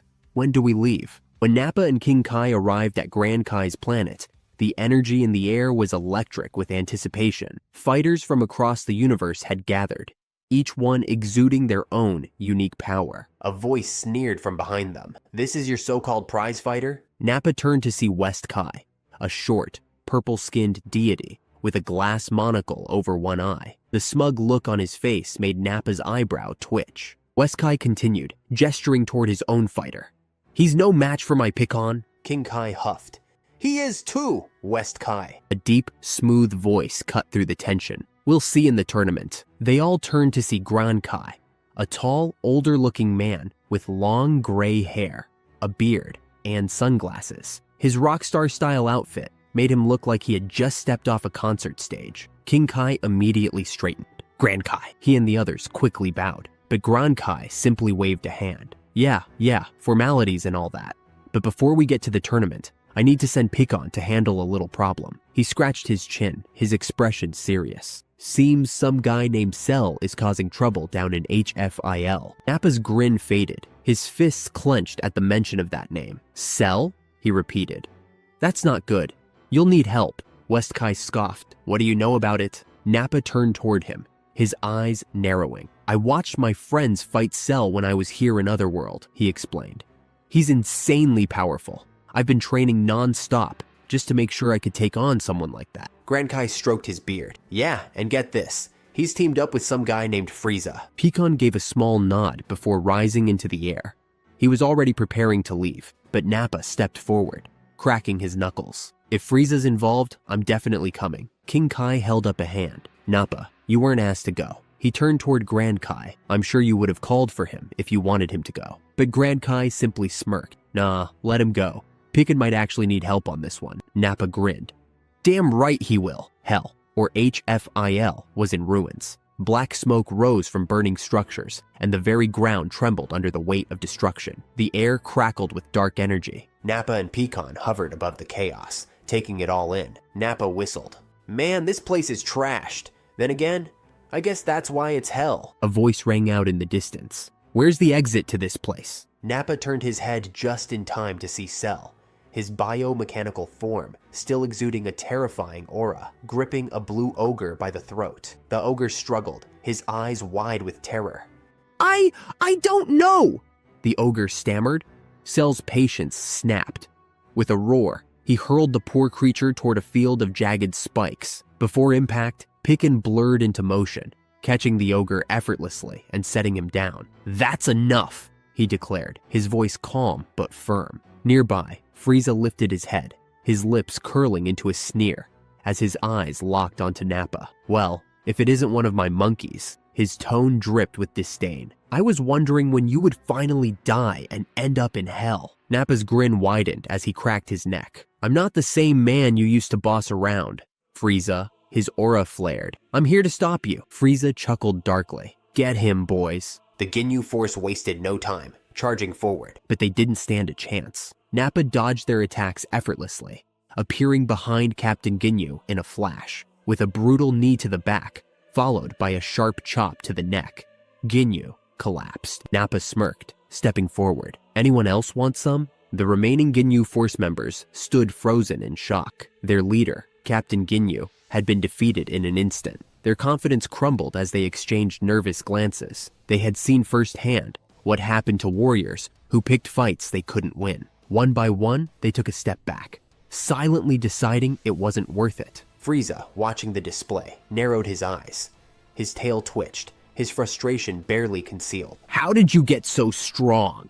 He demanded, his voice laced with irritation. Nappa crossed his arms, smirking. I'm not even trying. His gaze hardened. You're next. Frieza's face twisted in rage. The very idea that a former underling, a disposable warrior, would dare challenge him was beyond insulting. With a snarl, Frieza launched forward, his fist glowing with energy as he aimed straight for Nappa's face. But his attack met nothing but air. Frieza's eyes widened in shock. Nappa had vanished. Before he could react, a powerful presence appeared behind him. The moment Frieza turned, his blood ran cold. Nappa stood there, bathed in golden energy, his eyes now a deadly teal, a color that triggered buried memories of fear. It was the same Super Saiyan glow that had haunted Frieza ever since planet Namek, but something was different. Nappa's hair hadn't changed. It remained the same thick black mane, but his aura crackled with that unmistakable energy. Frieza barely had time to process what he was seeing before, wham! Nappa's fist came crashing down onto the top of Frieza's head with bone-shattering force. The impact sent Frieza rocketing toward the ground, his body slamming into the dirt with a thunderous explosion. The force of the blow tore through the battlefield, leaving a massive crater in its wake. Dust and debris filled the air. A few seconds later, Frieza crawled out of the crater, his once pristine form now battered and bruised. His hands trembled as he pushed himself up, his face contorted in rage. I'll kill you! He shrieked. Before he could act, Nappa appeared right in front of him. In one swift movement, Nappa's massive hand wrapped around Frieza's throat, lifting him off the ground like a rag doll. You just don't know when to quit, do you? Nappa growled, his grip tightening. Frieza choked, his hands clawing at Nappa's fingers. His tail lashed violently, but he was completely helpless. A slow, sinister laugh echoed through the battlefield. That's enough, a deep voice said. Nappa turned his head slightly to see Cell, standing with his arms crossed, watching the scene unfold with amusement. Finally, Cell chuckled. Someone put that annoying lizard in his place. Nappa let out a sharp breath, his fingers loosening. He tossed Frieza aside, sending him crashing to the ground with a dull thud. Cell wasted no time. With a flicker of movement, he charged straight at Nappa. But before he could land a blow, a massive energy blast streaked through the sky, colliding with Cell mid-charge. The sudden attack sent him spiraling backward, crashing into a jagged row of spikes. Picken hovered above, lowering his outstretched hand. Not so fast, Cell groaned, shaking off the impact. His eyes burned with frustration. He had been so focused on Nappa, he had forgotten about Pickon, and he had paid for it. Before he could recover, Nappa seized the opportunity. Throwing his head back, he inhaled deeply, his chest expanding. Then, with a deafening roar, a blazing golden mouth blast erupted from Nappa's lips, streaking towards Cell with devastating force. Cell crossed his arms, bracing for the blast. It wouldn't kill him, but it would hurt. But Nappa's attack was only a distraction. Picken flashed behind Cell. Before the android could react, Picken locked him into a tight body hold. Cell struggled, his muscles bulging as he tried to break free, but Piccon's grip was like iron. For the first time, Cell felt trapped. His frustration deepened. Ever since his fight with Bardock, something had changed. His monster form was gone. He had retained his perfect form in death, but without his monstrous evolution, his power had plateaued, and now he was losing. Nappa stepped forward, cracking his knuckles. A slow grin spread across his face. With a brutal right hook, he slammed his fist into Cell's jaw. Cell spat blood, his vision blurring. He let out a weak chuckle. All right, he muttered. I give up. Nappa's eyes narrowed. That was almost too easy. His tone was skeptical. What's the catch? Cell smirked, despite his bloodied mouth. No catch. I know when I'm beaten. His voice turned dark. But as soon as I get my monster form back, you're all dead. I'll rule the universe. Nappa rolled his eyes. Yeah. Keep dreaming. Hours later, the villains were secured in their cells. The uprising was over. Nappa and Pickon stood side by side, watching the final prisoners being locked away. Nappa stretched, rolling his neck. Well, looks like you could handle things after all, he admitted. Pickon smirked. You were a good distraction. Nappa grunted. Yeah, I'll admit it. Cell was tougher than I expected. He turned away. Let's head back to Grand Kai and report. But just as they turned to leave, wait! Nappa stopped mid-step, his body going still. That voice. He turned around, and his eyes widened. Standing there was a Saiyan warrior with wild, spiky hair and battle-worn scars. He looked just like Kakarot, but rougher, more hardened. Nappa's breath caught in his throat. Bardock. For a moment, neither of them spoke. Then, Bardock stepped forward, his expression unreadable. It's been a long time. Nappa nodded slowly. Yeah, it has. Bardock studied him for a moment before speaking. I heard what you did. You saved my grandson. At the cost of your own life. His voice softened slightly. I just wanted to say thank you. Nappa blinked. Of all the things Bardock could have said, he never expected that. He forced a smirk. No problem. But deep down, something about those words meant more to him than he wanted to admit. Days passed. The Otherworld tournament was in full swing. Nappa stood in the center of the grand arena, staring across the ring at his final opponent, Pickon. The crowd roared, the anticipation electrifying. The announcer, a short green creature with a mushroom-shaped head, raised his microphone. This is it, folks. The final match. North Quadrant's warrior Nappa, West Quadrant's undefeated champion Pickon. Who will win? The Grand Kai struck the gong. Nappa lunged forward in Super Saiyan, fists blazing. The fight had begun. High above the arena, King Kai winced as he watched the fight unfold. He had to admit, Pickon was an extraordinary fighter. His movements were precise. His power was overwhelming, and his speed was almost too much to follow. King Kai swallowed nervously. Could Nappa actually win this? Nappa had come a long way since his days as a ruthless soldier under Frieza. He had trained, evolved, and pushed himself past his former limits. But he still wasn't the strongest warrior in the universe. If only Kakarot had died in the Cell games, King Kai thought. If Goku had been here, he could have fought on his behalf and finally shown up that arrogant West Kai. But this was Nappa's fight now. Back in the ring, Nappa blasted off the ground, rocketing toward Pickon with a powerful punch aimed straight at his face. But just before impact, Pickon vanished. Nappa's fist hit nothing but air. A split second later, a shadow loomed behind him. Wham! Pickon's fist shot toward Nappa's head, aiming for a devastating strike, but Nappa reacted just in time. He brought his arm up, blocking the attack, absorbing the force. He gritted his teeth, planting his feet as the impact sent vibrations through his bones. Not bad. Without hesitation, Nappa countered, twisting his body and sending a powerful kick straight toward Piccon's ribs. But Pickon caught it.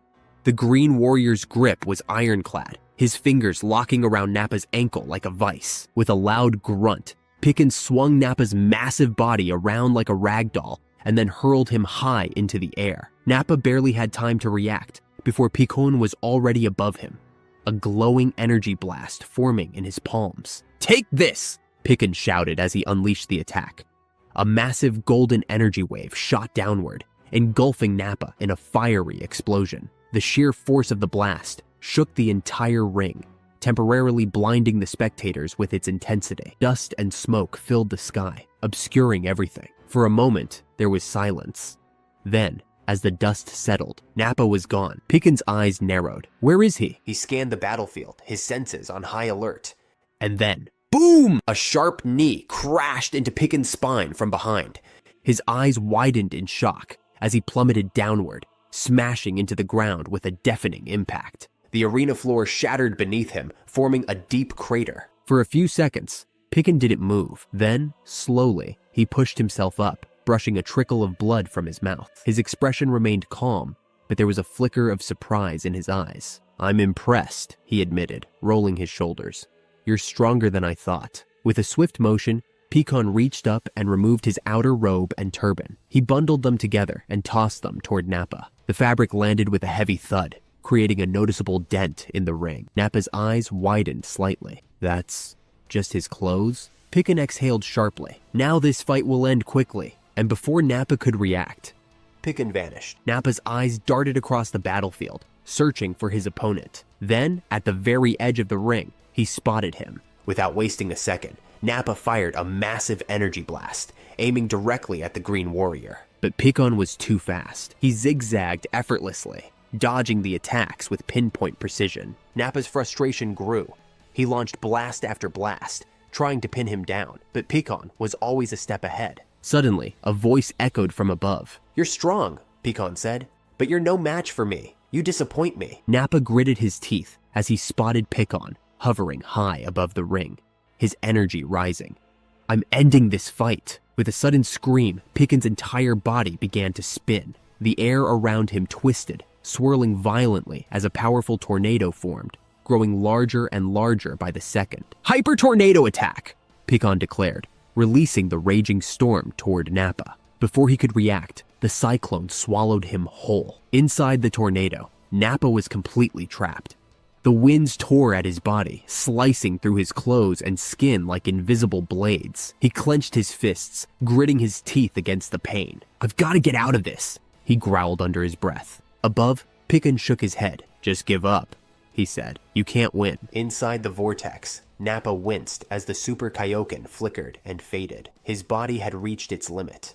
He had to admit it. Pican was stronger than him. But then, his Saiyan pride wouldn't let him quit. Even as the energy ripped at his skin, his mind flashed back to all the times he had failed before. He had always been second best. Vegeta had always been stronger. On Earth, Kakarot had surpassed him with ease. In the fight against Frieza, he had been helpless.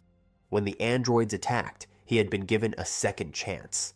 But still, he had been forced to sacrifice himself for someone stronger. Even in Hell, he had followed Pican to fight Cell. And once again, Pican had matched Cell's power while he had lagged behind. It wasn't fair. It wasn't right. All the emotions hit him like a freight train, swelling inside him until he couldn't hold them back anymore. Then, something snapped. I won't be defeated again! A surge of power erupted from within Nappa's body. His golden aura flared wildly, pushing against the tornado's force. Then, suddenly, boom!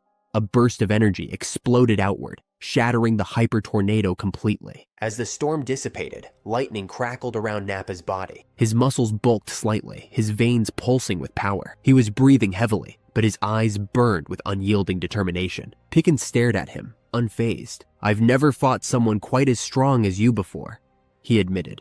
But you still won't win. His body tensed, gathering energy for one final attack. This will finish you. Pican spun in place, his arms locking together. A fiery aura ignited around him, spiraling violently. Thunder Blast attack! With a powerful thrust, he hurled a massive energy wave toward Nappa. The attack shot forward, shaking the entire arena as it closed in. Nappa didn't move. The attack struck him head on. A deafening explosion shook the stadium. The dust cleared, and Nappa stood there, unmoved. He hadn't even flinched. Pican's eyes widened in shock. How? He muttered, disbelief creeping into his voice. Outside the ring, the four Kais stared in stunned silence.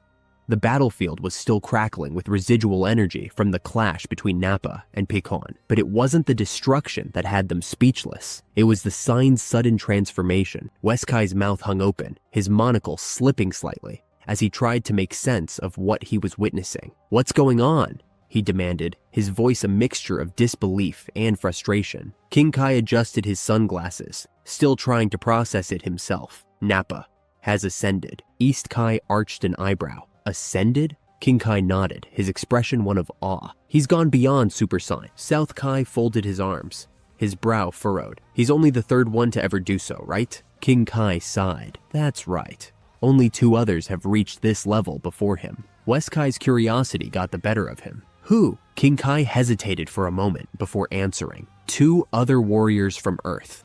It happened about 6 months ago in a battle there. But here's the kicker. They're still alive. The 4 Kais exchanged shocked glances. "You're saying there are mortals out there that powerful without training for centuries?" East Kai asked, his voice barely above a whisper. King Kai nodded grimly. "Yes, and here's the real shocker. I've only been training Nappa for about a year, on and off." The silence that followed was palpable. The Kais had lived for millennia, overseeing warriors and battles across countless galaxies. The idea that mortals, warriors who had barely lived a fraction of their lifespan, could reach such power was unfathomable. Back in the ring, Pecan had regained his composure. His breathing had steadied, his sharp eyes locking onto Nappa. He clenched his fists. "Let's try this again. That must have been a fluke." He spun, his body twisting with fluid precision.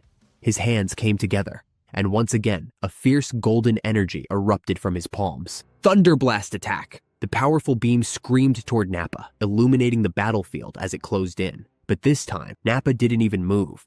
At the very last second, with effortless ease, he backhanded the energy blast away like it was nothing more than a pesky insect. The redirected blast shot upward, hurtling toward one of the moons that orbited Grand Kai's planet. A heartbeat later, boom! The moon exploded into dust, its remains scattering across the starry sky. The entire audience fell dead silent. Pecan's eyes widened in shock. That was his strongest attack, and Nappa had swatted it away without a second thought. Realizing that long-range attacks were useless, Pecan charged forward. His movements were wild, fast, and relentless. His fists and legs a blur as he unleashed a furious assault on Nappa, but the Saiyan dodged every single attack. Not a single punch landed, not a single kick connected. Nappa's movements were fluid, instinctual, as if he had surpassed the need to think. He weaved around Pecan's attacks effortlessly, his smirk growing wider with every passing second. Finally, he struck.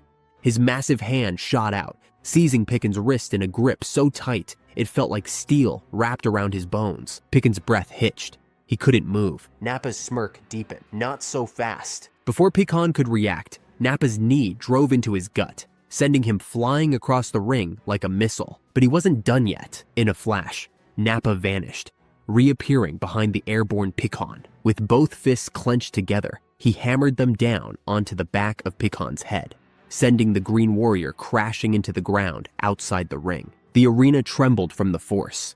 A deep crater formed where Pecan landed. His body sprawled out, motionless. For a moment, nothing happened. Then, "Nappa is the winner," the little green announcer, still holding his microphone, shouted the results to the crowd. The entire stadium erupted into cheers. The golden glow around Nappa faded, his power receding as he took a deep breath, his body relaxing. He looked down at Pecan, who was still lying in the crater, and without hesitation, extended his hand. Pecan stared at him for a moment before finally accepting it. With a firm grip, Nappa pulled him back to his feet. For a moment, they just stood there, looking at each other. "That was a good fight," Nappa admitted, his smirk returning. Pecan wiped a bit of blood from his mouth. "Were you toying with me the whole time?" Nappa shook his head. I didn't even know I could bring out that much power." He paused, crossing his arms. "But when you fired that third thunder blast, something inside me just snapped." Pecan exhaled slowly, nodding. "I see." Before either of them could say another word, a slow clap echoed across the stadium. They both turned to see Grand Kai strolling toward them, his trademark sunglasses reflecting the bright arena lights. Well, that was quite a fight," he said, a grin spreading across his face. "Nappa, You've earned your free lesson with me." The crowd cheered even louder, the energy in the air electric. But then, Grand Kai raised a hand. "Boot! There's just one little problem." Nappa blinked. "What?" Grand Kai chuckled. "My schedule's kind of packed, you know? You won't be getting that lesson for, maybe 100 years or so." Nappa raised an eyebrow. 100 years? Grand Kai shrugged. "Hey, what's a century when you've got eternity, huh?" Nappa crossed his arms but smirked. "That's fine. I've got nothing but time." As Grand Kai... And that's it for today's episode, guys. If you watched to the end, then that could be an indication that you enjoy the series. So please leave a like on the video. Thank you and take care.